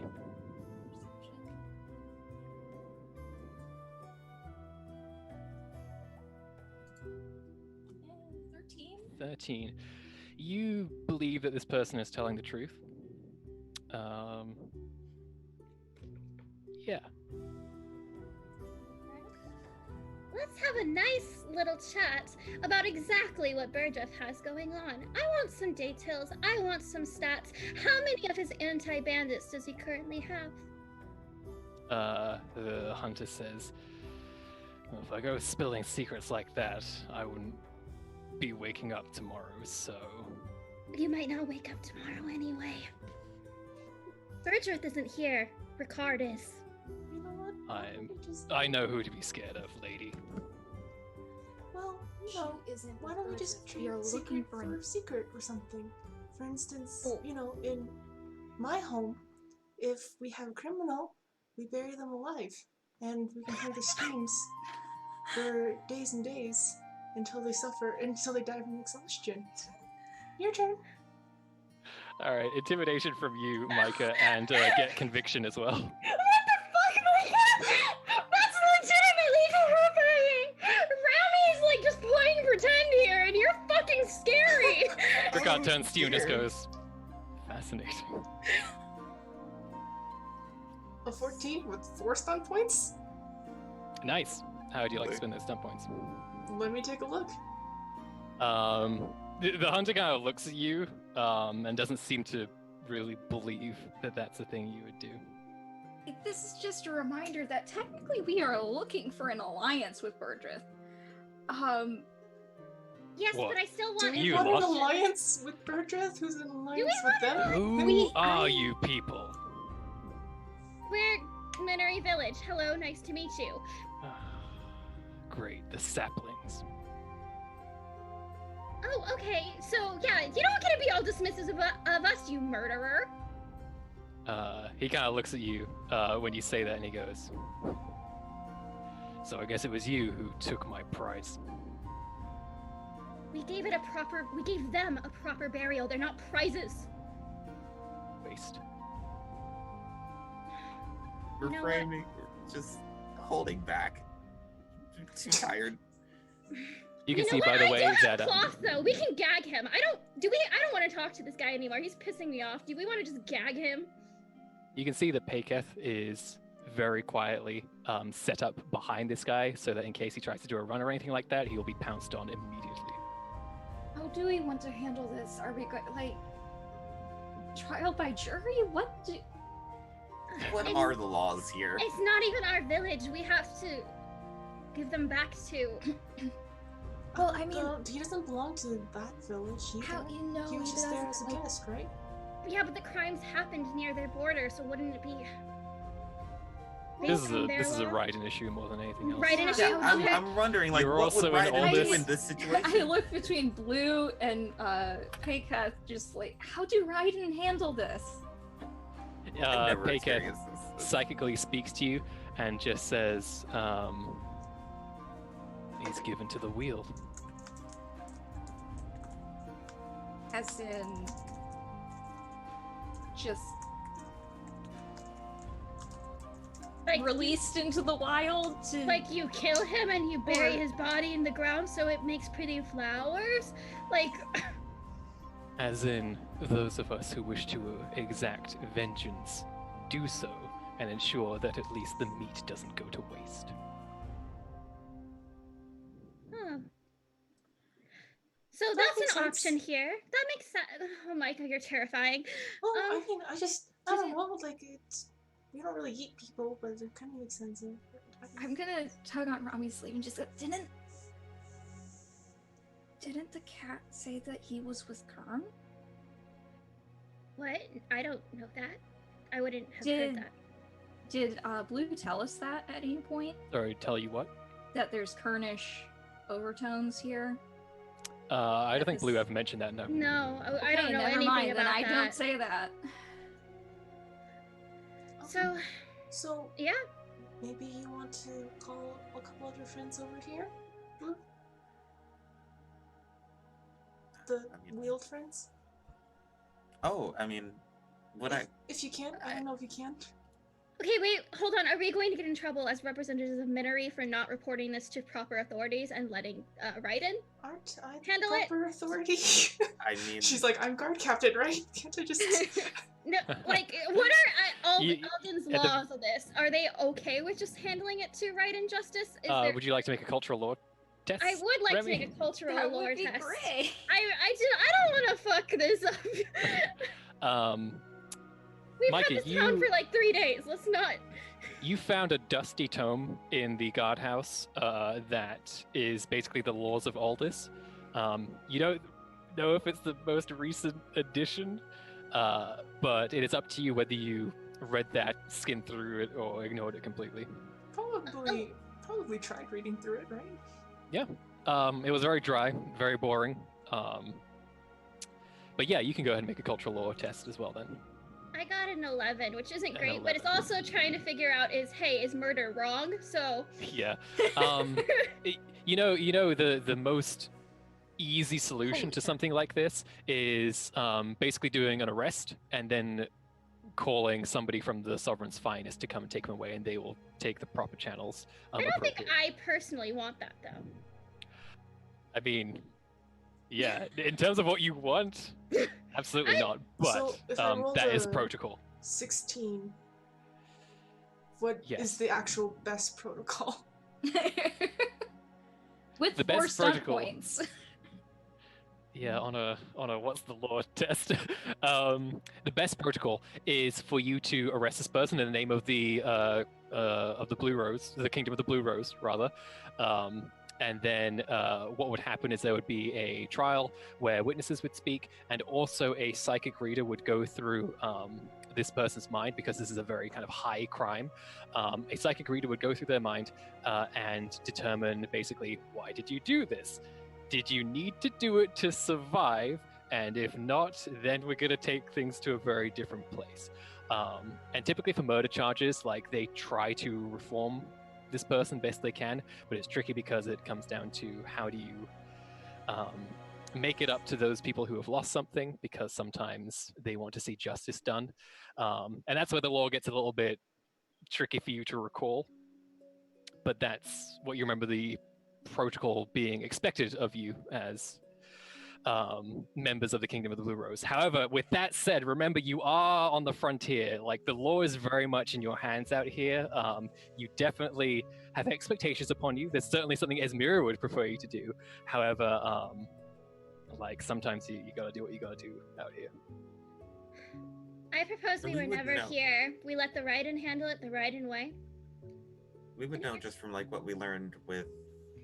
Oh, yeah, we were in that one. Gosh, the Naya, village. Yes, Nyath. Noroth, filled with the reforming criminal. With the reforming criminals. Yes, that you could send him Aldous there has if a- you wanted to. All this has a very. Oh no, definitely not. No, no. But they. If he Aldous has wanted a- to, that would be an option. Sorry, like go their ahead. main form of like punishment is just like rehabilitation. Like their main goal is to get this person to be a better person later. And they're Basically, yes, the really- person has to want to change, and be willing to sacrifice everything to do so. You get the feeling that currently with Doesn't- this person, that's not on the table. Maybe it can be somehow. I don't like the option personally. I think we should let him be eaten. Oh, I would letting him be eaten, or we use him when we go talk to Burgess as a bargaining chip. Either or is fine with me.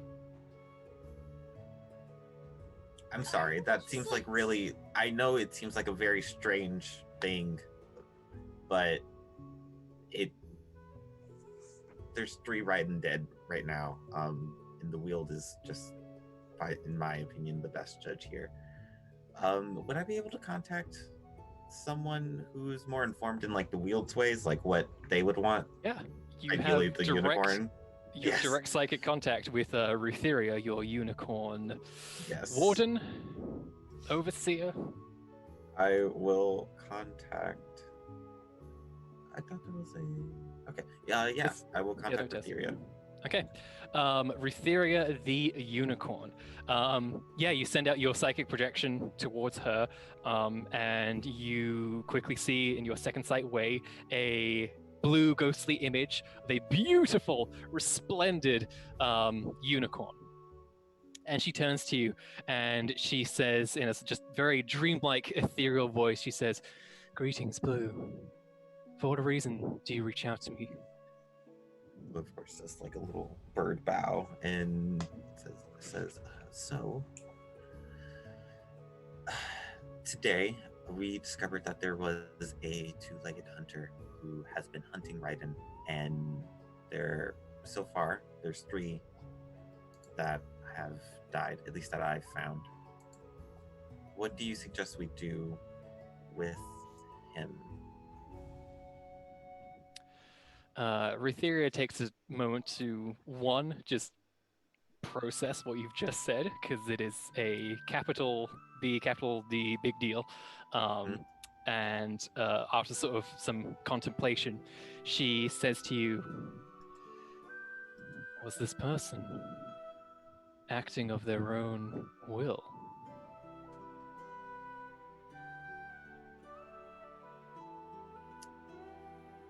I believe so, but I suppose further investigation would be better than just assuming. And are they associated with others who share the mentality? He's definitely associated with others. I'm not sure how they view his actions, though. I believe he kept them secret.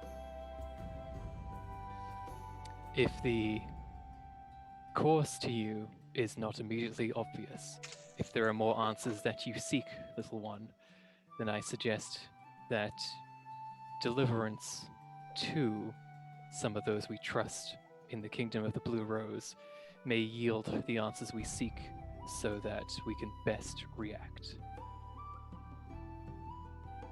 Makes sense. Thank you. And she gently bows and fades away. Well, guys, so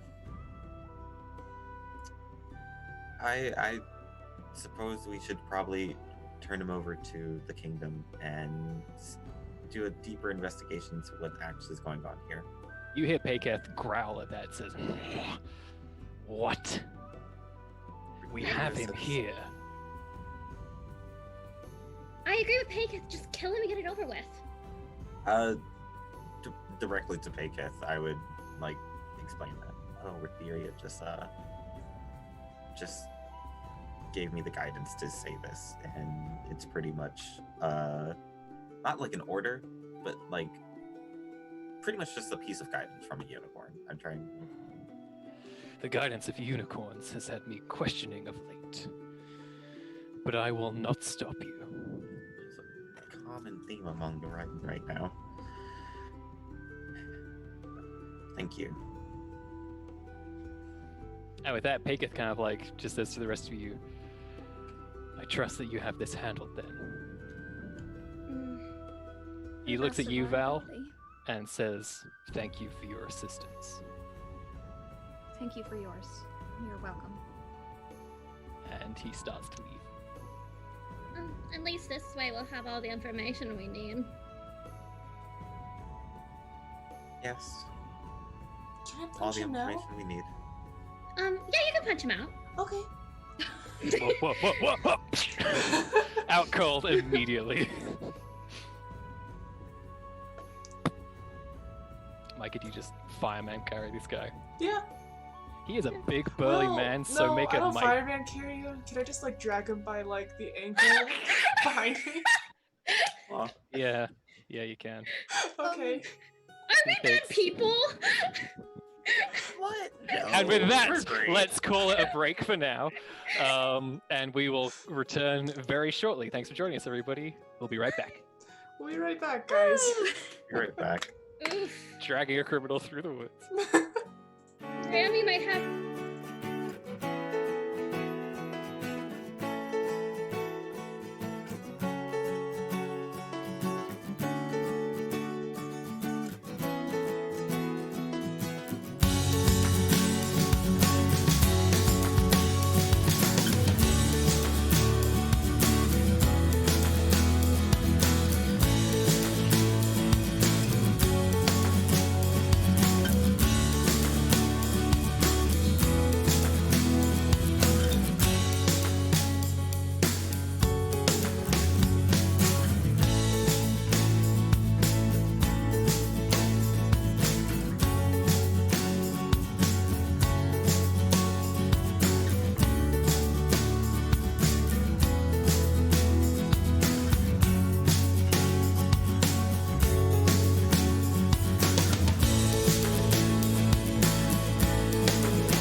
So leaving where we left off, you are now. Micah is now dragging this criminal that you captured through the Weald.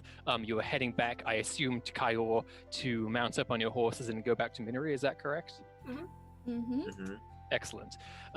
You do so. Rami, you see Fred is there, is about a single strand away from chewing through his rope that you tied him up with.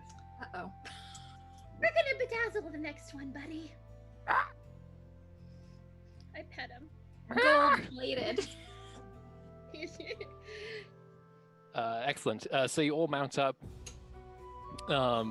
And what do you do with this very heavy, burly fellow? I'm on the back of a horse. Just over the side. Yeah. Sounds Maybe good. it'd be good training for Fred to have someone riding on him.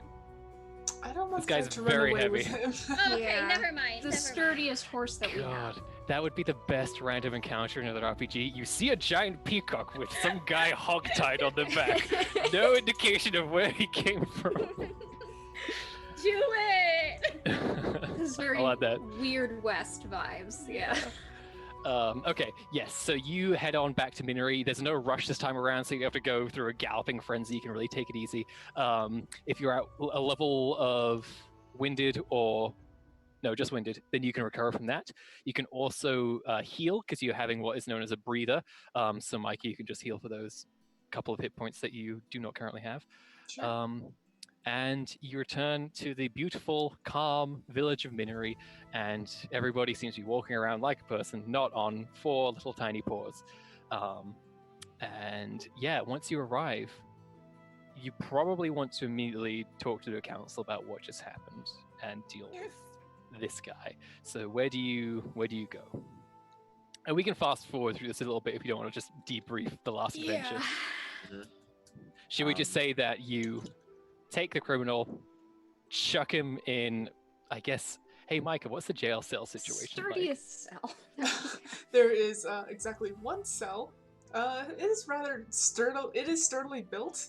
I like to imagine there were two, but one got like converted into a supply closet or something, Yeah, Requisition probably. closet! or a latrine, or I don't know. Man. Yeah. Okay. All right, so you're able to throw the criminal in there, lock it up with a key.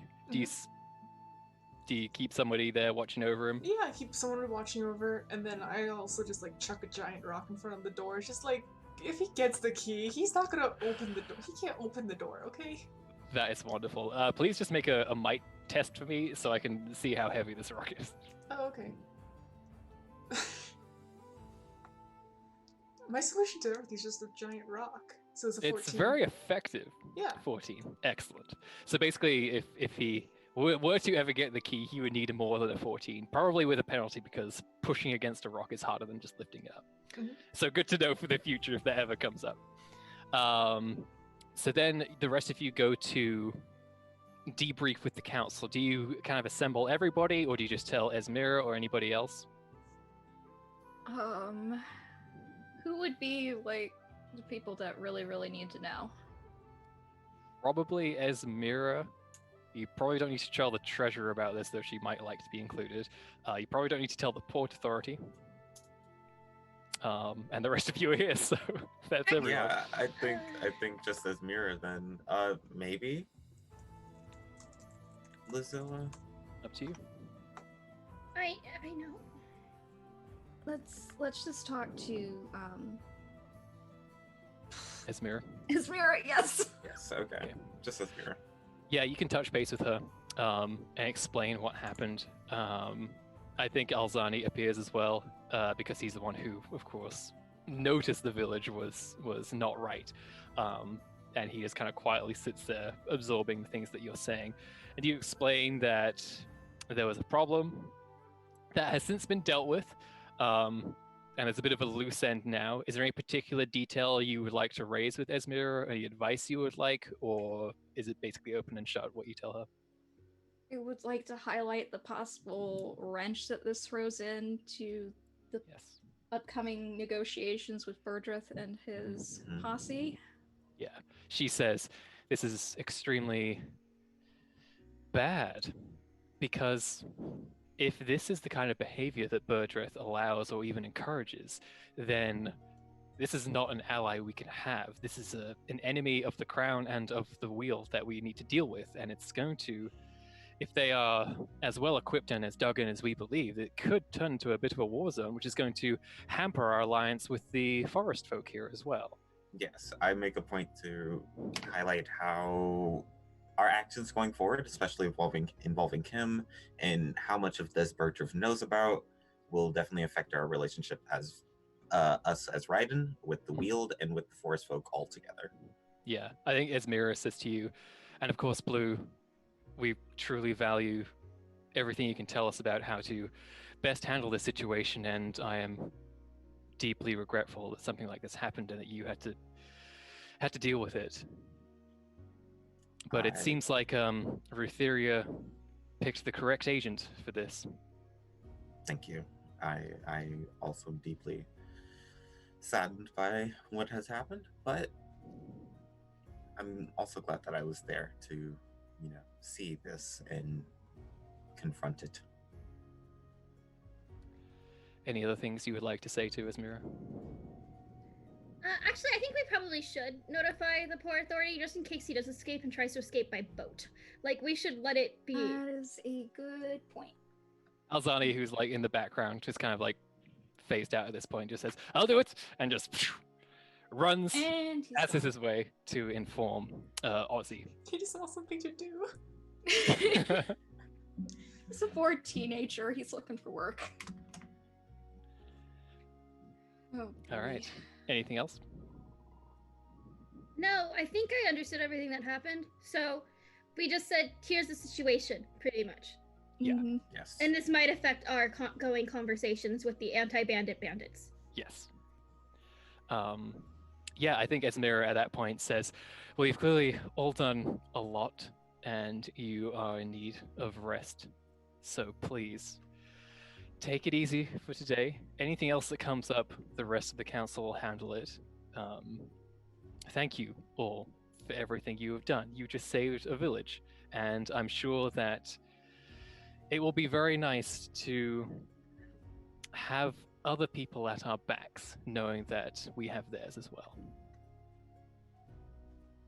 Sure. Whatever. She says, I don't mean to keep you any longer than necessary. Please go, rest. You know what? Actually, if you do have a moment, I've been wanting to bedazzle some of the boats and the harbor. Oh, Blue heads out. This is, Why? yeah. I believe too. We table this for the next council meeting next week. No, We don't I want think- anything off the books is the thing. We want all notes to be... Oh, okay. So I can go Excellent. off the books And and she help just a town. But we ushers you can't go outside. off the Yes. books and talk about Excellent. bedazzling the All boats. right. Okay. You take care. Bye-bye. It'll happen. I'm also getting that mural blue. I'm getting both of these at some point. Hell yeah.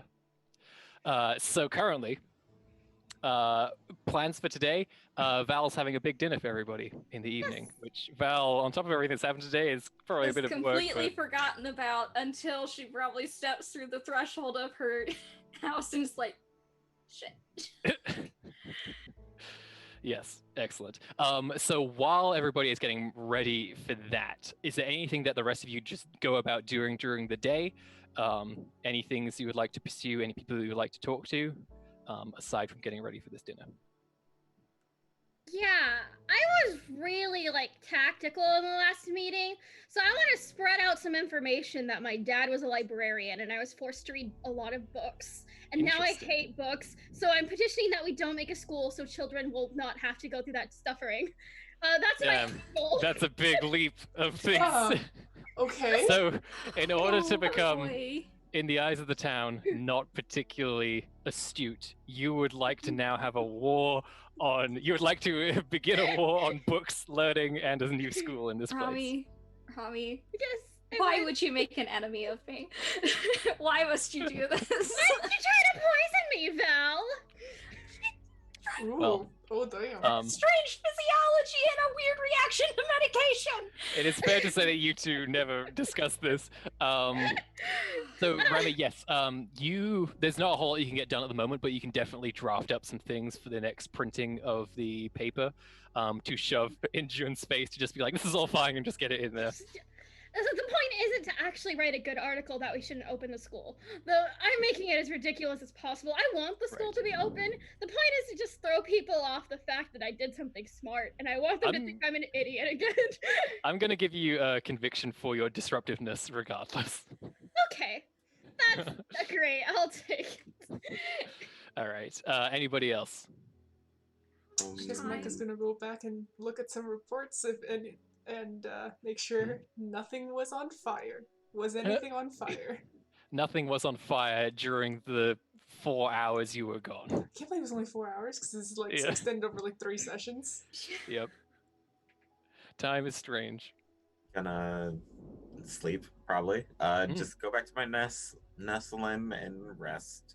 You tell Tessic about anything that happened? There's so much. I think I don't know if Tessic is gonna like talk to anyone else to find out. He would like to hold off a bit. You do know there's not a whole lot of grapevine when it comes to the Raiden, unless it's something really major that is consciously trying to be, bounced around. Usually, word doesn't travel much. Unless you're one of those city Raiden, then oh boy, don't get me started. Yeah, I think he'd rest first. He definitely talked to him like before going to Val's dinner, but He'd probably just be like, "Oh, where have you been today?" So much has happened. So, I visit. I basically just go through everything. It's a recap of just like everything that's happened. I'd explained Vethra to him and that she was there with us at the sanctuary. I'd explain that this hunter did these things. I'd even bring up the Paketh. I would bring up Paketh, who he is, and like see if he knew him. Not that all Red know each other, but maybe. Yeah, sure. Why don't you make an empathy test while you're saying all this? Yes. Try and be as like gentle with everything as possible because I know he has questions about being here already. Yeah.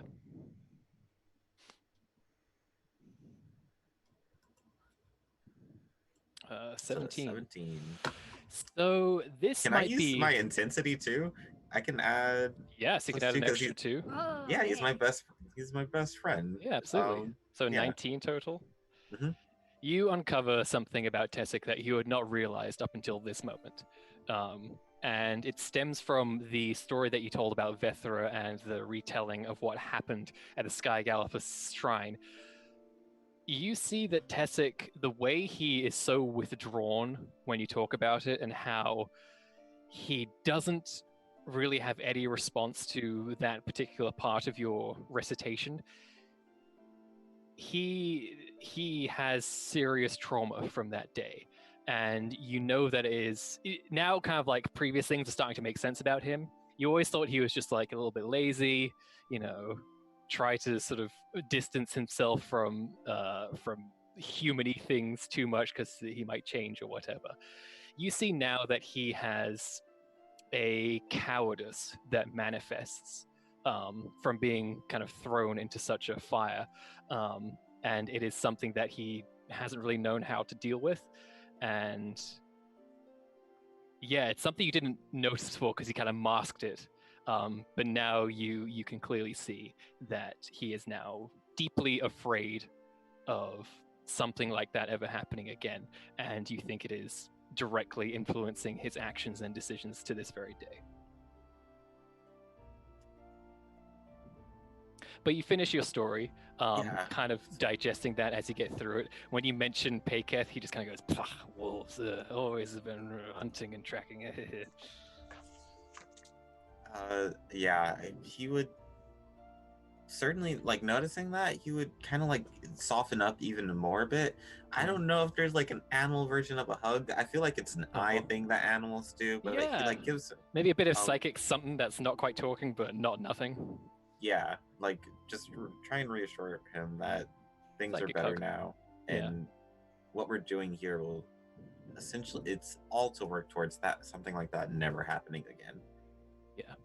Where with Vethra there was great shame and rage, with Tessic it is straight up fear that he tries to bury.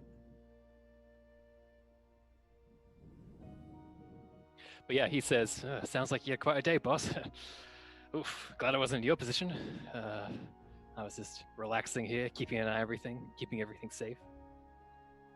All word as ever. I'm sure everything went Hey, just everything's fine here. safe. I was doing my job perfectly. Exactly. Way to go.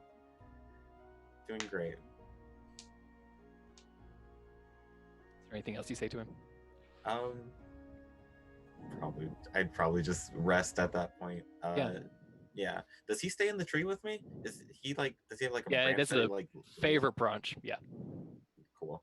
He likes to scratch against the bark sometimes. You up for a cat nap? And he says, do you even have to ask? Yep. And then nestle in. Yeah. For things. With your rest, you're able to get rid of your fatigue. You immediately go to sleep. Like, you've been channeling so much Arcana today. It is quite flying unbelievable. like a madman. Yes. That's a good job there. Micah and Val, was there anything going on with you two? Time do I have before chaos descends upon my home?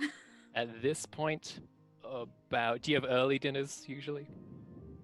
Probably, yeah, because Hannah goes to bed at like 8:39. You have about 3 or 4 hours. Okay. I will let Micah go first if she has anything she wants to do. Not really. I mean, is the hunter awake? Did you retrieve your shovel, Micah? Yeah, I did. No. Okay. I forgot to narrate the scene where you just carefully climb up the tree and climb up, pull yeah. a She has shovel like out. 2 small like pickaxes that should probably just like Yes. Yeah. Of course, absolutely. Yeah. Love it. So sorry, what did you ask? Is the hunter awake? Do we actually get a name? At this point, he is awake. You did not get a name, no. I thought he did tell us. Did he? No, he didn't. I don't think. Didn't it start with an R? Nope. Hunter? I don't think we ever got the hunter's name now. Are you thinking of Ricard? No, I'm not. Ricard has much better hair. What does this guy's hair look like? Is it glorious? This answer depends on how hard I punch him out. Its hair is very much like somebody who has not had a haircut in a very long time. Okay. Like a lot of beard, a lot of shabby hair That's kind of Okay, deal. so I don't put extra oomph into the That's punch. an acceptable hair. Yeah. So, sorry, just to clarify, he is on his cell and you are punching him? No, I am not. Retroactively, the first punch. Sorry, I missed that part. I thought you went up to him in his cell, looked at his hair, and then decided how hard to abuse a prisoner. It's perfect. No, you know. Hey, prisoners, it's hair pageant time. Sorry.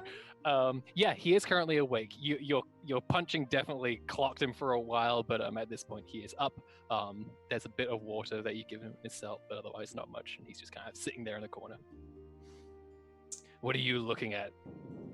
You, I guess. Nothing else to look at in here. I guess I never really, met someone who actually enjoyed killing people for a living, so it's just kind of interesting to see.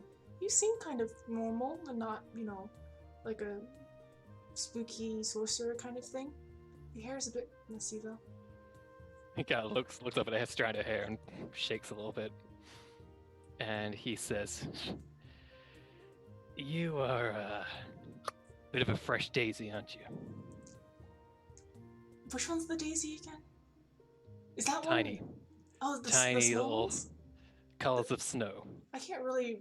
Oh, the white ones. Okay, cool. I don't really remember all the flowers. There's way too many. I haven't been new in town. You're a seedling. Well, I don't really know what that means. Why do they... Am I judging from the badge you wear that you are the leader of this group's militia? What have you got going on here? Well, it's just a small town guard. I don't think I can handle a whole militia or anything like that. But yeah. Mm-hmm. Yeah. Oh no. I mean, it's not like you're gonna stay here for that long. I mean, after a couple of days, I think you're gonna be heading out with some other people. So hopefully, I think. I don't want to share a room with you. I stay here too. So,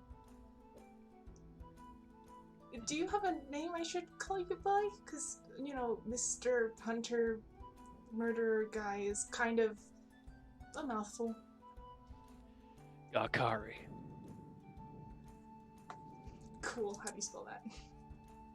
K-K-I. Oh, Garkari. That's such a You? Micah Mose.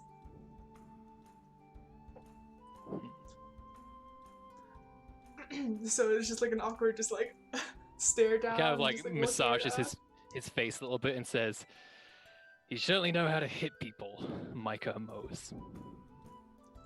Well, I just watch the kids outside kind of punch each other and just copied them a bit. He kind of leans a bit close to you and he says, I think you have a lot of potential. Why are you wasting it in a place like this? I don't know what you mean by wasting it. I mean, this place is already kind of, well, made me do a lot more scary things than I ever did in my entire life, so, What's the scariest thing you've done? So far? Here? I still think it's probably going outside at noon and then not realizing it's noon. The sun is a terrifying thing. I don't like it. He just kind of leans back, shakes his head a little bit, and says, "Saplings. All of them." Well, what about you? I mean, what's the scariest thing you've done since you're so... you're just... that. Scariest thing I've done was sign up for Burdreth's group. That man has a ruthlessness that is a bit abnormal. Oh, then why did you sign up then? I mean, I feel like there's a lot of other groups that are less scary than Burdreth, probably. Because he has a promise. And that promise is that anybody who looks at you just a little bit funny up in the mountains is fair game. And there's a lot of us who have lost a lot to those people. I don't think I understand. You're signed up with him because people think your hair is gross, or what? Talking about the real bad stuff. Little Daisy. Talking about having your entire family taken from you. Having everything you own taken from you. Being shoved in a ditch, left to die. He kind of leans back a little bit, realizing, why am I saying this to you? Oh, I mean, yeah, I guess that'll be pretty bad. I wouldn't want that either. I can kind of see it. I mean, I don't fault you for signing up with Burdreth's group. I do kind of fault you for, killing my friends' not entire family, but a lot of their family. So... What? You never skinned an animal before? She just, looks blankly at him. I didn't even know what an animal was until 6 months ago. Dude. He says, I've seen that there's a lot of power in those wilds. You can smell it. You can get close to it. And if you've got the mind for it, you can start to see where these things start to flow. Now, I don't question these kinds of things, but there is a lot of power in those animals what try to talk to you. And you can take it for yourself. And sometimes you have to, just to survive. Or you could at least, try a different lifestyle. there's lots of different ways to live instead of trying to be the number one or the dangerous one or the scariest one or something like that. You know, like if you're looking for a family, maybe the first thing you do isn't to kill other people's family. And I'm not looking for a family. All I want is a place where I can worry about not having a knife in the heart, but also where I can. And he kind of looks out wistfully a little bit towards where he thinks the mountains are. And he says, where I think revenge can be had. I don't think I understand you very much. I don't know why you're so angry, but I don't know how you're alive. a lot of luck, honestly. That makes sense. Yeah, and the whole family think that kind of helps too. So Must be nice. you should try it sometime. Oh wait, you killed them. Good night. I think he misunderstood and killed my family. Okay. She just gets out. She's like, "Oh my god, this guy is really scary. Murderers are really scary. They don't Okay. look like they don't look like those books. They're not what the books tell you at all. They're not dragons. They're scarier." So you're Ah! with your dinner prep done. Would we like to go to Val's place for dinner? I am excited. Great, Val. What preparations have you been making for the day? So, before she even, for one thing, she gets home, she checks on Hannah. Okay. Is Hannah okay? Yeah, Hannah's absolutely fine. Is Shanna okay? Yes, Shauna is also absolutely fine. She's currently she's got like a bunch of books on the ground. She's sort of rearranging everything, trying to get it all organized. You can see that there's some new materials here. Apparently, she's been kind of getting some donations from around the village. Okay. What's the new stuff? She says, well, how far back do we want to go? And she sort of like thumbs through some things and she says, we have a lot of accounts of exploration in this area during some of the earlier times. And she's kind of like looking at stuff, got some fairy tales here and there, some of them showing some very interesting parallels between others that we know well today. And she keeps sort of sifting through and she says, a lot of very out-of-date thoughts on Arcana as well. Basically rubbish. The kind of things that make people think it's all witchcraft. Oh. Where did they come from? Who gave them to us? She says, well, there's that one lady in town, I don't remember her name. But she is extremely old. Is that bad to say? Elderly? Yeah, I she suppose. has this kind of scowl on her face that seems like it was chiseled there. The angry one. Yes, I know who you're talking about. Yeah. Yeah. Um, I think she might have been practicing some stuff from his books, and when it didn't work out, she might have just given it away. up. Yeah. Okay. Is this all from the donation then? Mm-hmm. Okay. Well, I trust your judgment and what to keep and what to throw away. There's going to be a lot of people coming over this evening, and it's been a very taxing day. So I don't know how well I'm going to handle this. I might be leaning on you a bit. Well, that's what acolytes are for. That's true. So I was wondering, so I thought that, we could do something simple. I don't want to deal a lot with maintaining a fire all evening, so anything that doesn't require heat would be good. If you Well, we could have get so many leftovers from the festival yesterday. let's do those then. If you could get those heated, that would be great. I have some things to do in the temple really Sure. quick. If you could get started on that and keep an eye on Hannah. Have you seen our guest lately? No, not at all. Okay. All right. We'll just keep an eye out for him and let him know that people are coming over. Will do. I don't know if he would want to join the group. I'll see you in a bit. And I go to the temple. She leans back with a bit of something's going on there, and then backs away. So I'm going to the temple. Is there anyone in the temple right now? Currently, no. Okay. Shut the doors. It is quite unusual for many people to come there without it being an official thing, or if they're going through some kind of crisis, spiritual or otherwise. Okay. I shut the doors behind me. And So I'm assuming that this is primarily lit by windows during the day and it's still daytime, correct? Sure, yeah. So then at this point, the only source of fire would probably be the lamp that would be on the Hearthkeeper's altar. Yes, would you say that is kept lit at all times? Yes. Yeah, very small flame.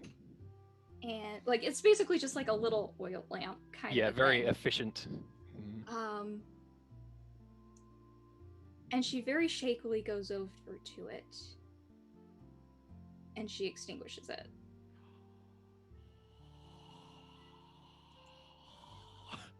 Take a point of conviction for extinguishing the ever-burning flame of the patron god of your home country. And she takes it off of the altar and she puts it in a back room. And she reaches into a bag that she has with her that has sort of like an assortment of freshly cut pine branches. And she very carefully arranges them on the Miracle Bringer's altar. And she sits there for about an hour and just sits there in contemplation in order to try to calm herself down, because she is worried that if she touches Hannah, she is going to hurt her. And so she is going to try to calm herself and sort of center herself before she has to see everyone again. And that is how she spends her time prepping. All right. Was there any kind of like introspection insight you wanted from that, or did you just want to leave it there? I think she does succeed in calming herself down. Otherwise, this would be a mess.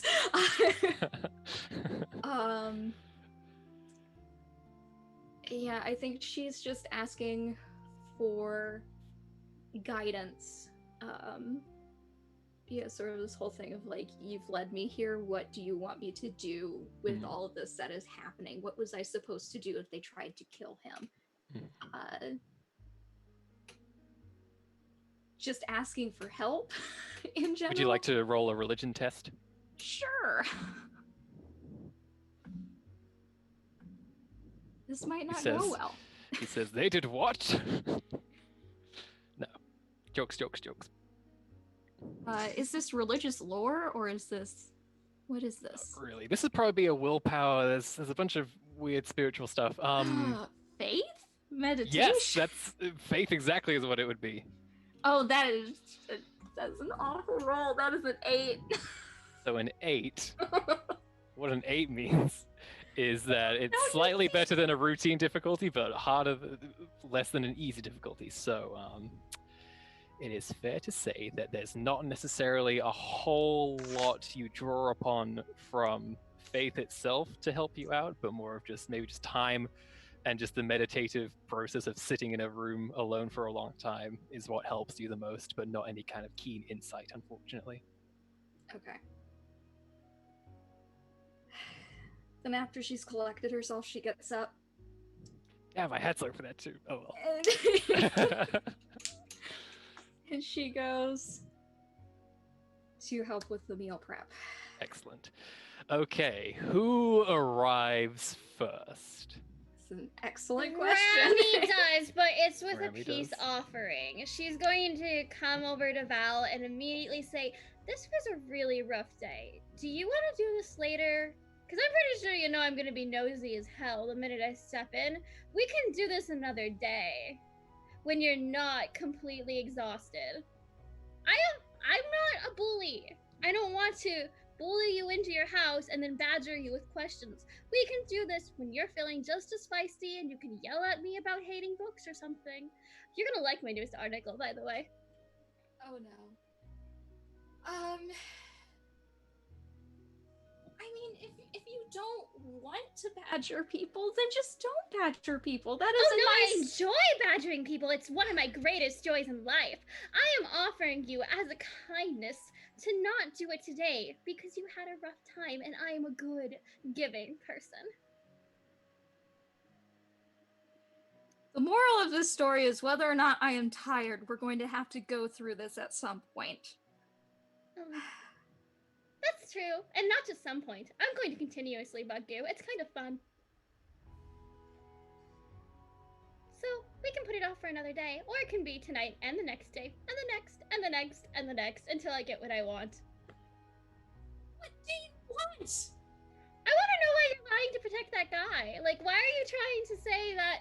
Why are you trying so hard to protect him? That's strange.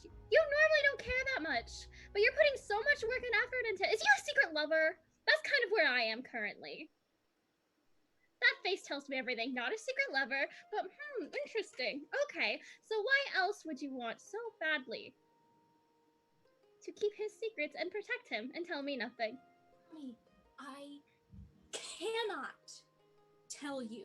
Why?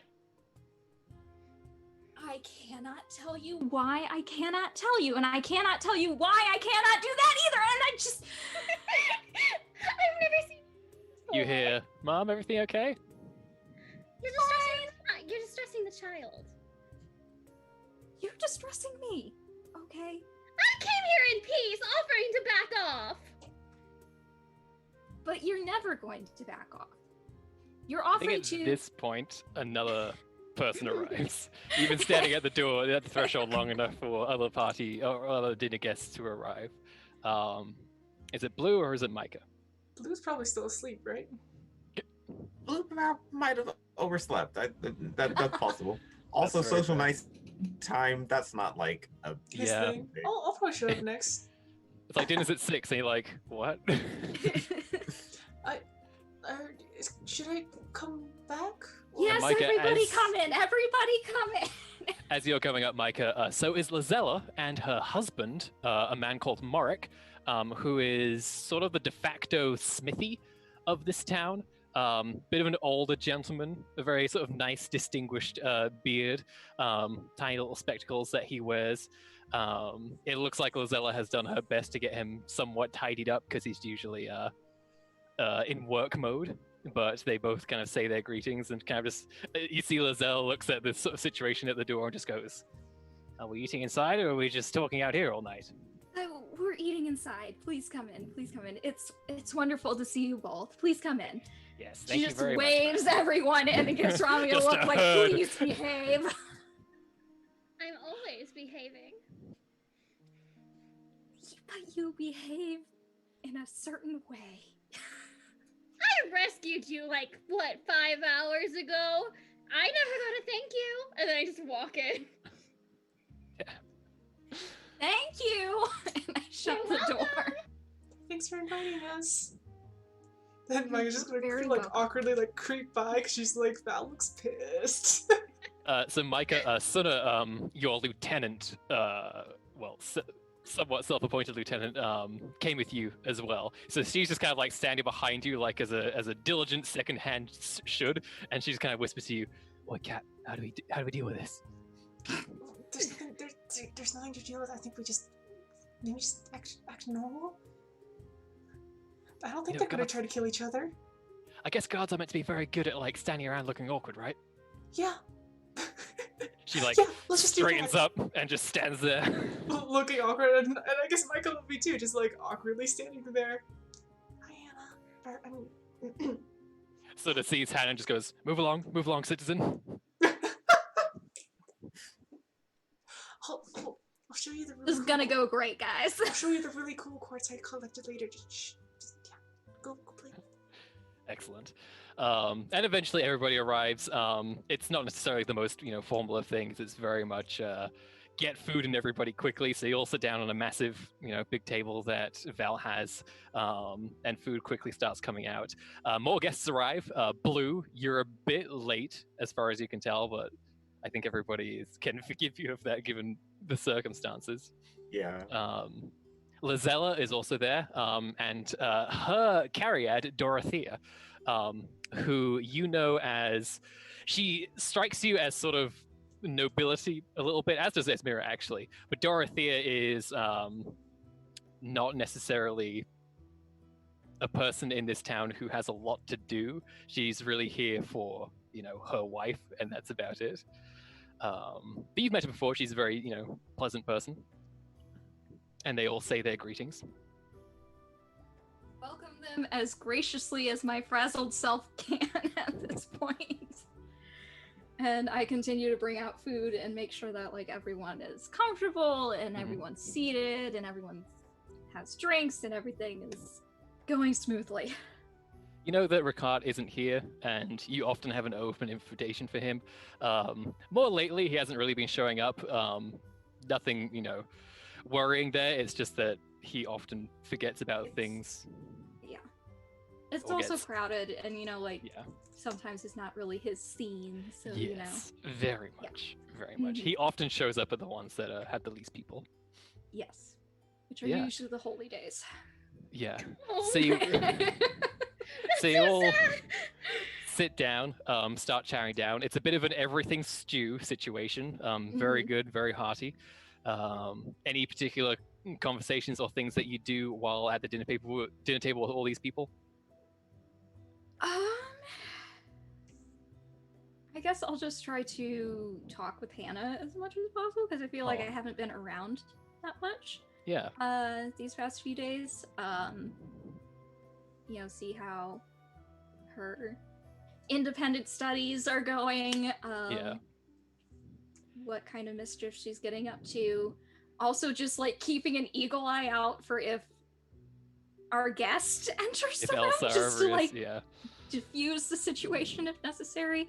So Hannah, she's been helping with dinner and setting the table and everything.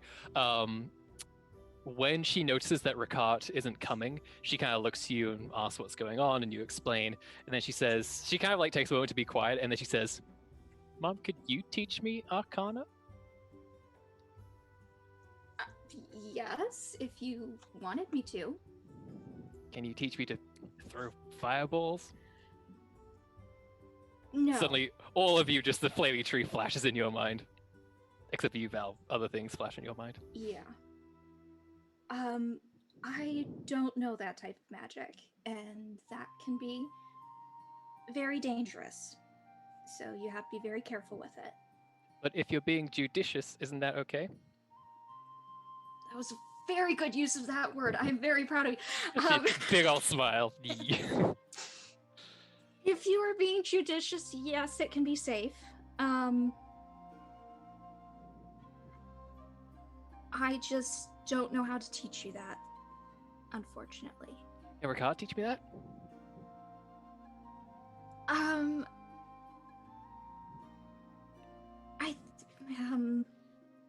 He might be willing to, but I think Your eyes grow a bit wider.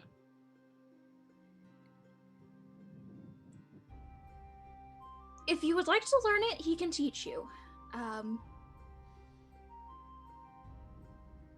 I just think that maybe you should think about whether or not magic is something that you want to hurt people with. She is very silent after you say that, because it is not a way of thinking that she had ever considered before. And The answer is no. It's very simple. you are all here, by the way, so if you want to chime in at any time, please feel free. Or this very awkward mother-daughter conversation. Yeah. Or, how about this? What if you learned how to shape stone instead? Be super strong, kind of cool. Can you show me that? How do I do it? How do you do it? Well, you just do it. There's always other types of magic too. you could learn how to object read for one. It's one of my favorites that I am able to do. Plant shaping is also a very nice magic to learn. You could help plants grow a You garden. made that incredible thing at the festival, I remember. Oh yes. Can you show me how to do that? I probably could, yeah. Have you done She any looks to magic you, before? Val, for approval. That would be appropriate, yes. To your question, Blue, she says, well, no, I don't know how to do any. Nobody explains how to do it. Everybody just seems to do it or they don't do it. I don't understand. Well, it does take a certain aptitude to be able to perform it, but I'm sure you have it. I mean, your mother is very proficient with magic. Thank you. She kind of looks and goes, I haven't really seen that much. I try not to use too much magic in the house. It's for specific occasions, and I try to minimize when people will get hurt, and that's when I use my magic the most, so. Which is a good rule to have. If you have a house, I guess. If you have a house, I'm more of a I guess I use it quite frivolously. Sometimes. Depends. You're not being very judicious. I've When had the her situation- hand. when the situation calls for it, no, I do lack a certain judicious nature. Lou took some risks today, and he's learning a lesson from that. Blue is also extremely cool. It's very easy He for was magic very to do. brave. While they're singing Blue's praises, Micah, Shana speaks to you. She's the acolyte who works at this temple, about the same age as Suna, and they are childhood friends. And Shana says to you, Micah, if I could just ask you for a moment, we had a bunch of books donated today, and some of them had very interesting things that got me thinking. What kind of, I hope this isn't too intrusive of a question, but what kind of gods do your people keep? Oh, well, funny thing about that. I guess she didn't tell anyone this quite yet, but it's kind of like after the whole sorcerer thing, they're just like all the tomes are just like gods have abandoned us. Don't waste your time with them, kind of thing. Oh, okay. Oh, boy! So how does That's a Micah lot. bring that up at the dinner table in front of all these extremely important people? I don't know. So she's just like, I am not the wise person in my kind of family. Oh no, you don't have to go into too much. It's just that the seven and the four primordials are sort of seen as, true parts of the world, I suppose. And there's a lot of very interesting parallels that comes on different myths and stories that you hear from all over the place that eventually can sort of coalesce into one point. I'm just wondering if for you it's the same thing. Sure. Why not? That sounds fun. Why don't you make a communication test? Oh boy! How many disadvantage points do I have from this? Nothing, but it's not using a focus. Communication. You can do this. I believe in you.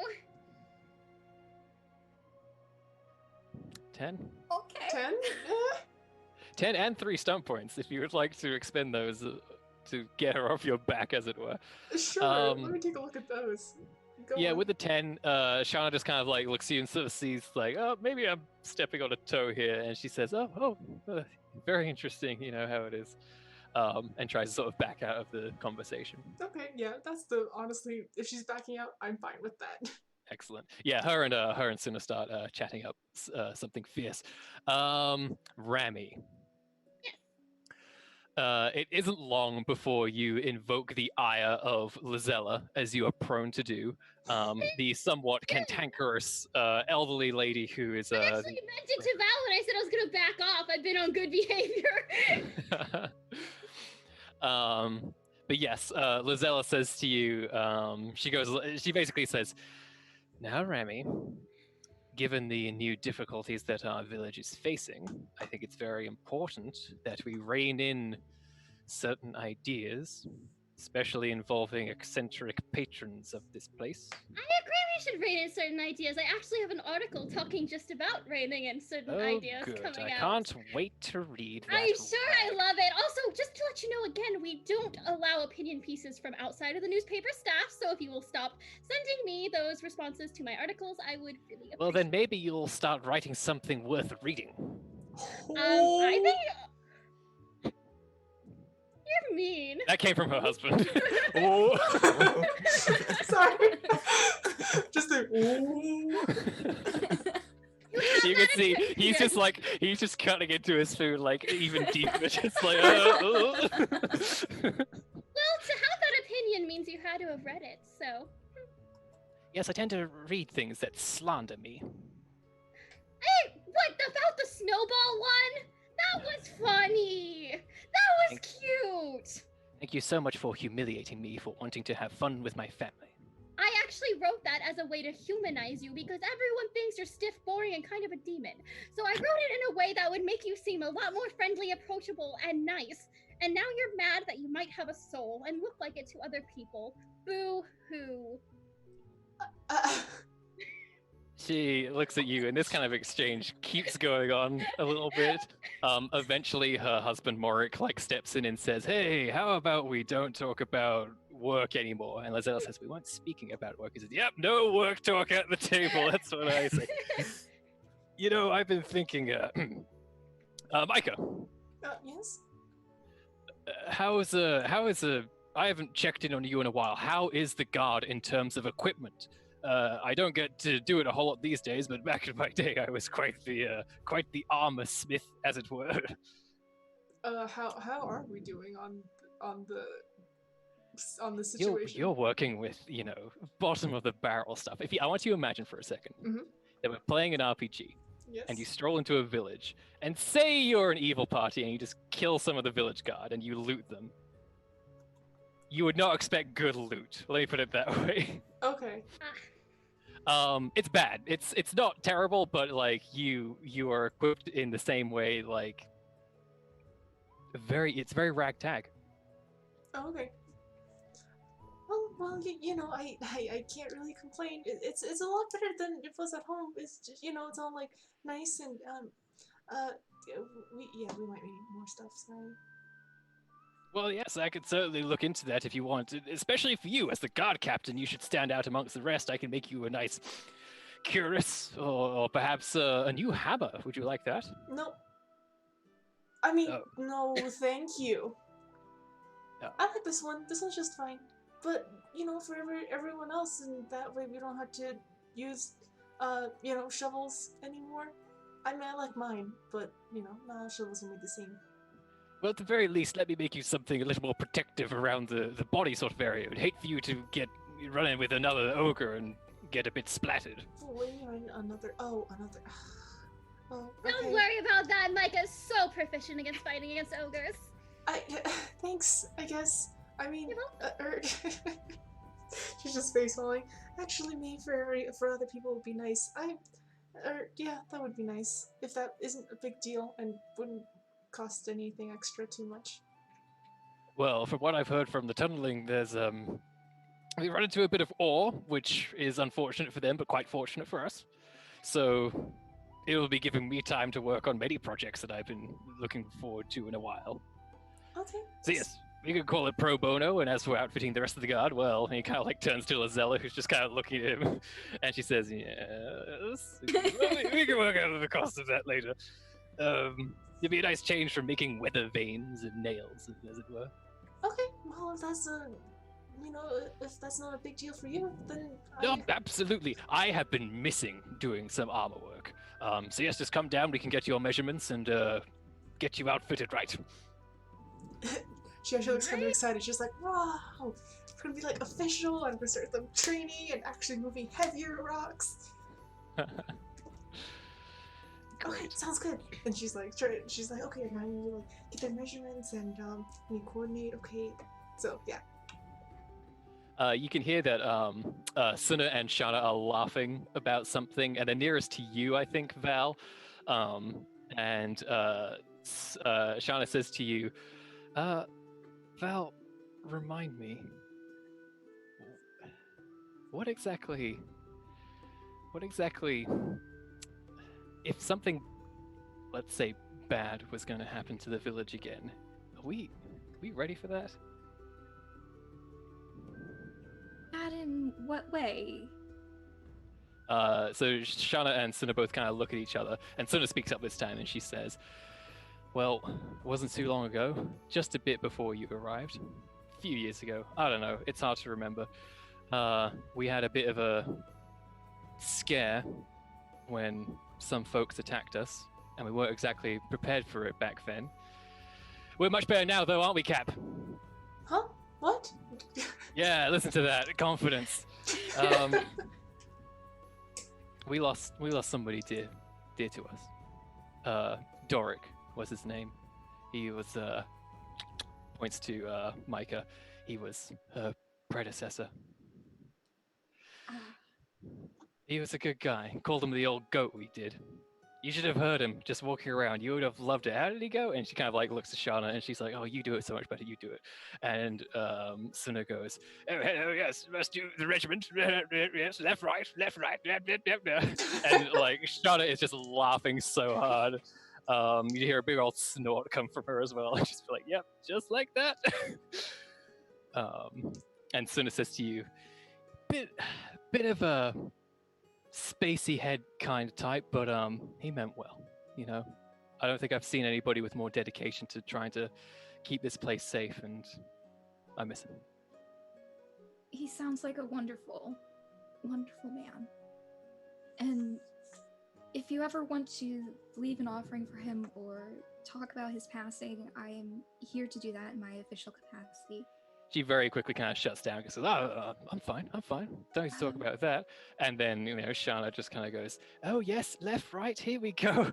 And Suna goes, what was that? That was the absolute worst impression I've ever heard. Cap, you got to hear this. Oh, I'm coming. And then Shana looks extremely embarrassed. Face goes bright red. She's like, no, okay, it's over. But I think that whatever will happen, and we will face it when it does, and who can truly know what is good or bad? Yeah, you can see. Job to know what's good and bad. Aren't you like the church lady? Aren't you supposed to sit there and go, that's a bad action, that's a good action? No, that is not. Heiko's not a religious person, but even then, she's just like, really? I think it's a little more complicated than that, but I think that there are, you know, things that we hold to be self-evident, to be good and evil, but ultimately, it's circumstances and consequences shape who and what we are and what we do. And we can only respond to situations as they occur. That is a wonderful quote. Thank you for that. Oh, jeez. You hear Lizella scoff there. And then you feel a bit of cold air as the doors open, and Elzar, the very tall, dark, and handsome man with purple eyes, comes strolling in, kind of regards. I give Rami a hard look. I said I'd be on my best behavior. I will be on my best behavior. He Would says, you like to join us, or will you be turning in? I could eat, yes. And he kind of sits down. He looks for a seat, and Hannah quickly kind of like pats one next to her and says, hey, sit here. He seems a bit nonchalant and just kind of sits down. I refrained myself from being no. You know, as the town reporter, I have been wondering, been trying to get an interview. You can stop right there. I have no interest in talking to you or having anything to say with your little paper. Run along now. Okay, that's an interesting quote. And I You can use know, that some interestingly. more of the stew would be great if you could just fetch some. I pass him some. Oop, never mind. Then I'll take a drink instead. Here's the thing. So I assume that, like, is he like cloaking his natural energies right now? Or is the second sense like in order here?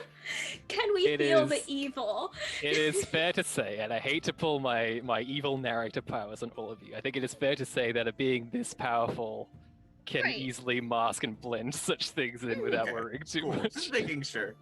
So Always the chance. Otherwise it's like, Blur! Oh god! Oh, so much evil. Oh dear. Okay, no. You it's fine. look directly at a fallen angel. Congratulations.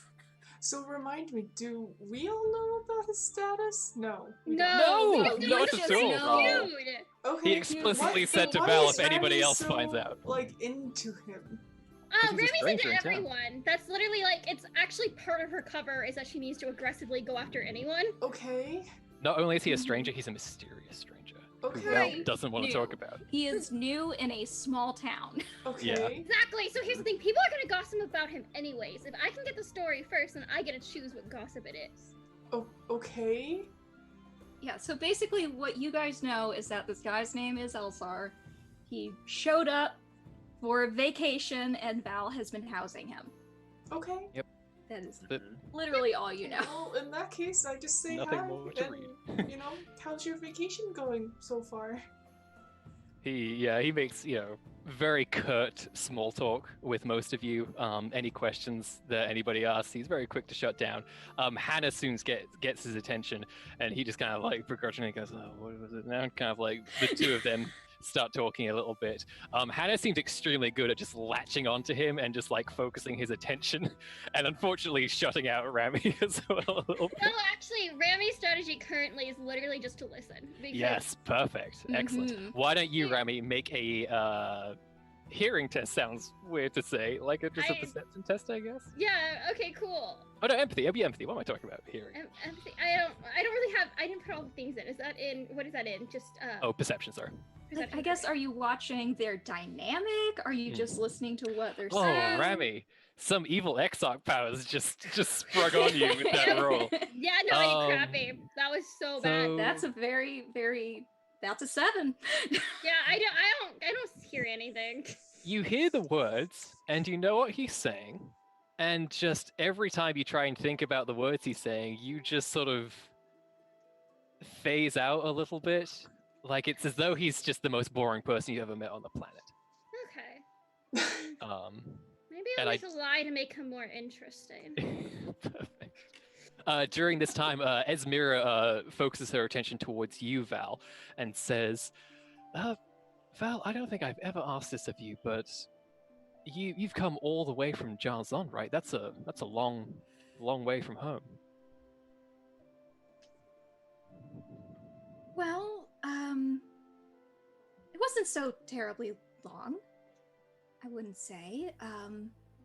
And not everyone likes Jarzon. Some people have to leave. This was just a nice, quiet town where I can raise Hannah. So If I that's may- why I'm here. What exactly was the impetus behind your leaving of Jarzon? I mean, what else does any other Jarzani refugee say?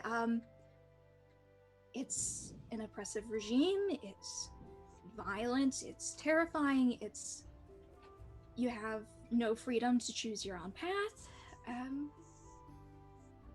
And so I wanted out, and I crossed the marshes, and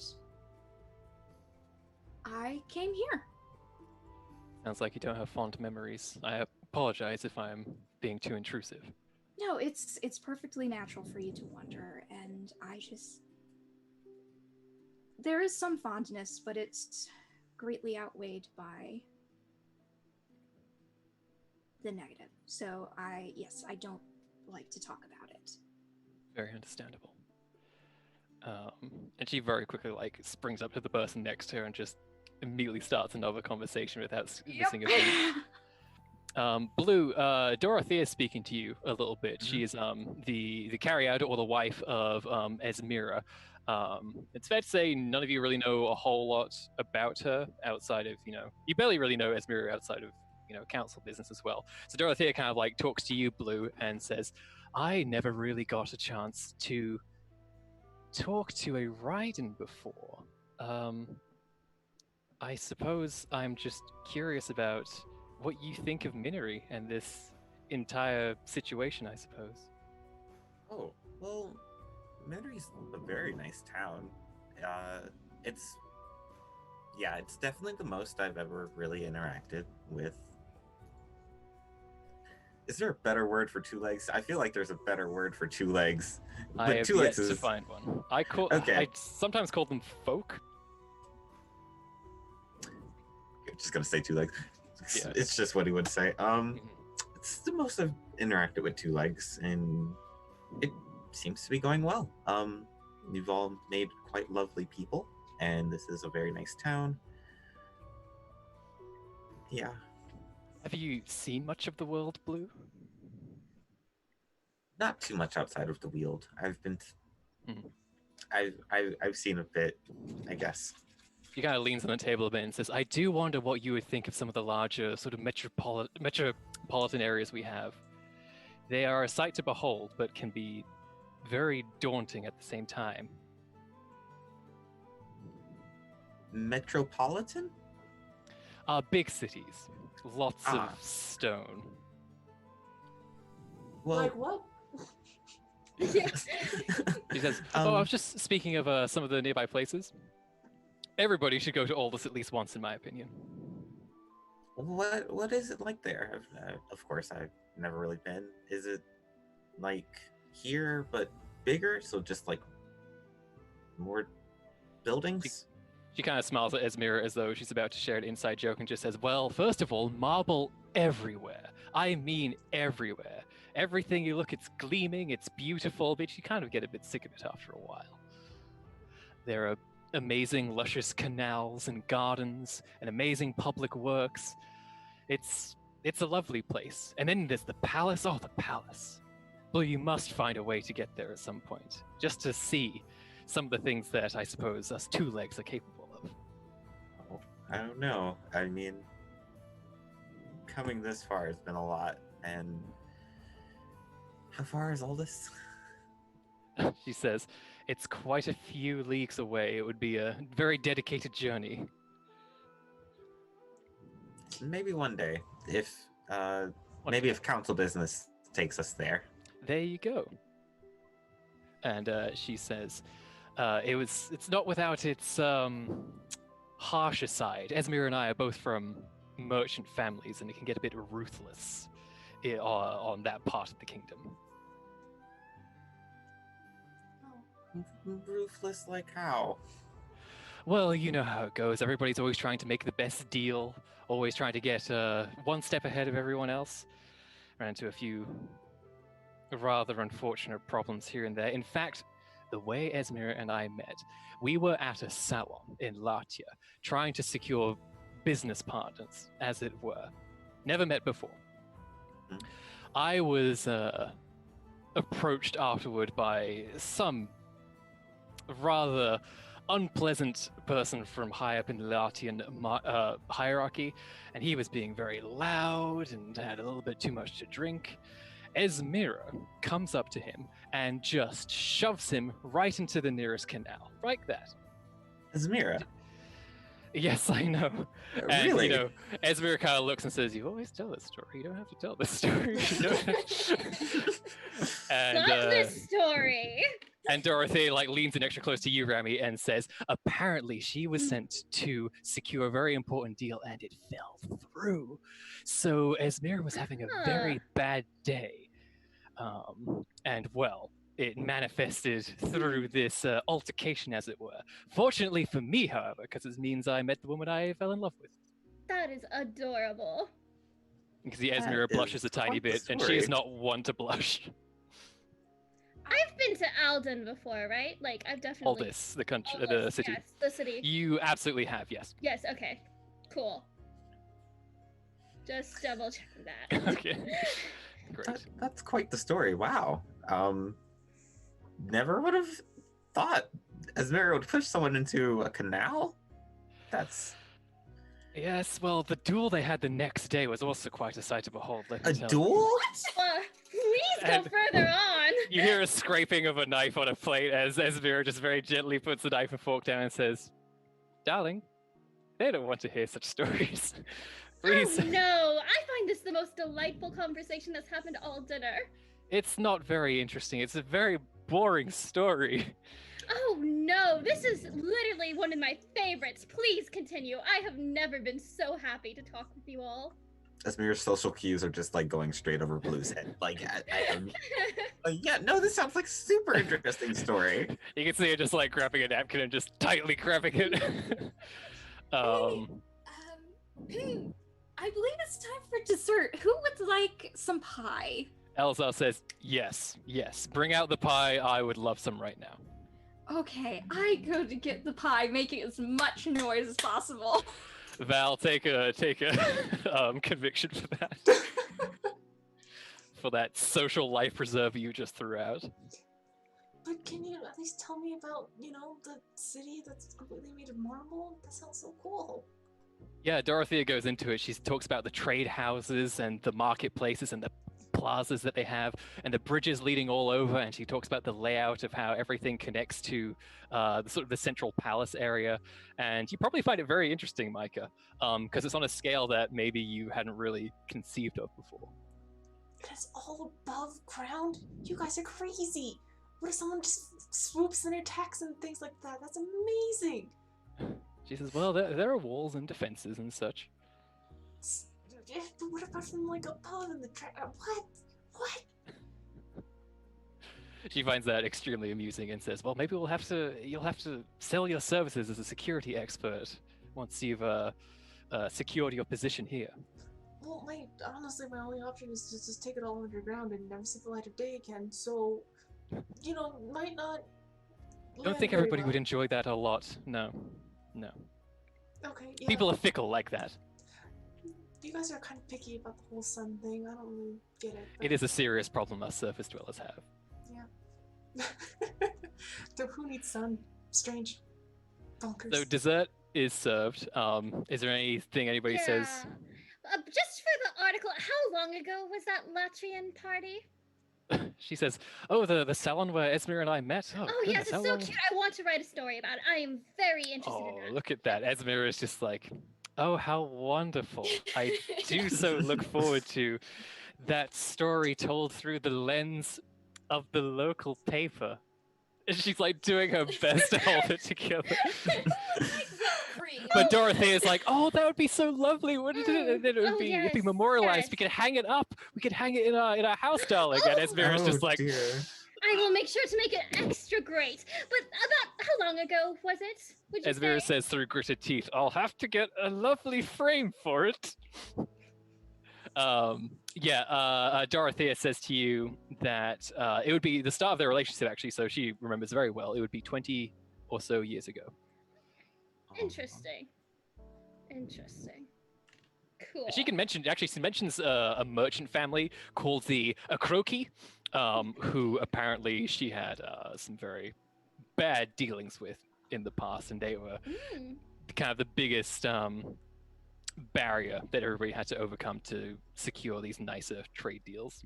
Wonderful. So those trade deals haven't really, I know that I have been to a deal that was going on that happened a lot later. So those deals have been going on for a while then. That's all I would... Sorry, one more time? Okay, no, it's just... I have also been to a Latian, trade deal party. Salon. Yeah. Yeah, so I was just trying to figure out the timeline. That was way before mine. Cool. Oh, interesting. I got it. Excellent. Yes, just double checking. Fab. Fantastic. Okay. Dessert is served. Everybody gets a bit sleepy. Are there any people you talk to or any conversations you would like to have before the evening wraps up?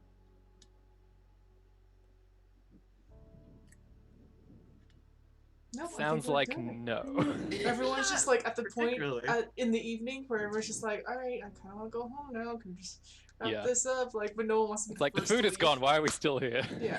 Yeah, I've picked up the coffee cups at this point. Yeah. And Val, I want you to make just a general communications test. And this is basically going to determine how well you sort of kept Elzar, his wishes fulfilled. oh boy.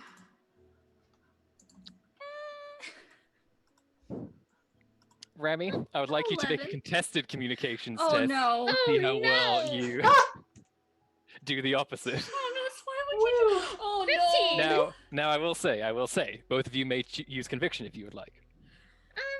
To I- re-roll. Totally, To reroll yeah. a single die. Totally, I have a 1, so I'll reroll that. I will Okay. re-roll. Okay. Oh.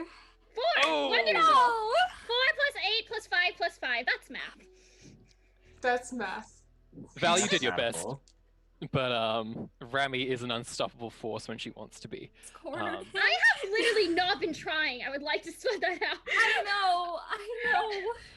I have So Rami, if you want to, you may sort of muscle in towards Elsa and ask him things if you would like. Otherwise, you can just keep yourself at a distance. had a really terrible day, and I feel like to be a nice person, I am going to disengage for now. But now I know him, and what I think I would like out of this is more just from him talking with Hannah. What are just kind of like his daily patterns instead? How I could I be able to get that a little more? Yes, his daily patterns are very exploration heavy. He apparently likes hiking around. Hannah kind of constantly was grilling him for details, asking him if he swam in this bay or went to this, glade, etc., etc. And he's trying out new hobbies, which strikes you as slightly curious because some of them seem very typical. Like he's tried fishing for the first time. What else has he done? He's taking up painting as well. There's all sorts of things that, like, as a myriad things, he's just sort of just felt like, I'm going to start doing this now. If he's ever interested in tailoring, I offer to let him have some of my scrap clothes because I have a lot of fabric on me. If He that's a immediately- hobby, he's Takes you up on that deal. wonderful. We'll chat later then. And yeah, it's not long before he retires for the evening. So, It has been a day. I told you I was Quite the gonna day. not like go ham. I I but I was more anxious about this dinner than I was about the combat, like any of the combats. Why was I anxious? I don't know. so yeah, with that, the evening comes to a close. You were all stuffed and probably talked out as well. So if you would like, you can all head back home Mhm. and call it an evening there. Okay. Unless anybody does any last I thing? think that while I'm walking back, I'm just bonding with Micah, just hanging out with her, telling her things, like asking her how it's going with Ruja, if she needs any more tips, and I haven't heard any updates. Just kind of like chatting with her. Oh, it's been fine. Guess not really going anywhere. I don't really know if I want to go anywhere. So, Oh. but that's okay. Okay, well, just take your time. Watch out for her daughter. I think she might get drowned. I don't. What? She's gonna chase after this treasure that Yuri was talking about. Kids are stupid, and I have a half a mind that she might drown herself from after that conversation. Okay, good night. Good night. So great talking with you. I was. Oh boy. Okay, Hey, bye. So Rami, when you take off, turn around, go down the street, head back to Yuri's place and to your room. You feel a presence at the edge of your mind, and it is a very familiar one. Do you allow it to access? I do, but I tell him, wait a second, because I need to finish getting to the room first. I answer, I say, hold on, and then I hang up, and then walk over and recall. When you return to your room, slowly the sort of ghostly image of a somewhat sort of skinny man with bald head, and sort of wispy facial hair appears. He looks to be about in his 40s or 50s at this point. He is standing with his arms sort of held behind his back, and you know that this is a little trick that he taught you one day as well. Of if you don't trust your arms, then keep them well secured. And it is something that he has done throughout his life. But he is sort of standing up very straight, as though like he's following some kind of etiquette, but his head and neck are kind of slumped. And he slowly looks up to you and he says, "It's been a while, duckling." And that's where we'll end tonight's session. Oh boy. Da, da, da, Why are we always da. ending on like some Dun, random dun. guy in someone's room? The security in this town is awful. What the crap? To be fair, he is technically on the phone. I just like this phone to be a Skype in this room. It's a Zoom call, guys. Yes. Zoom. He's It's fantasy he's actually a Zoom. good guy. He's doing the self-quarantine social thing. distancing. Jeez. Great. Well, thank you, amazing players, for such a fun session. Thank you, viewers, if you watched us. Really appreciate it. Yes, Go thank check out the you. Chromatic Chimera Discord to check out more games and chat with some fine folks. Our music is by Vindswept. Let me try that again. Our music is by Windswept, spelt Vindswept. Check them out. They're on YouTube. They got a website. There's some beautiful music. Is there anything else anybody would like to plug Our before art. we go? We need to plug our artist. Yes. We have It- beautiful new character art. Yes, and you probably saw it at the loading screen. It is at the Twitter for our artist is at Hansel Eldor, HANSELELDOR, or Dork H Doodles on Tumblr.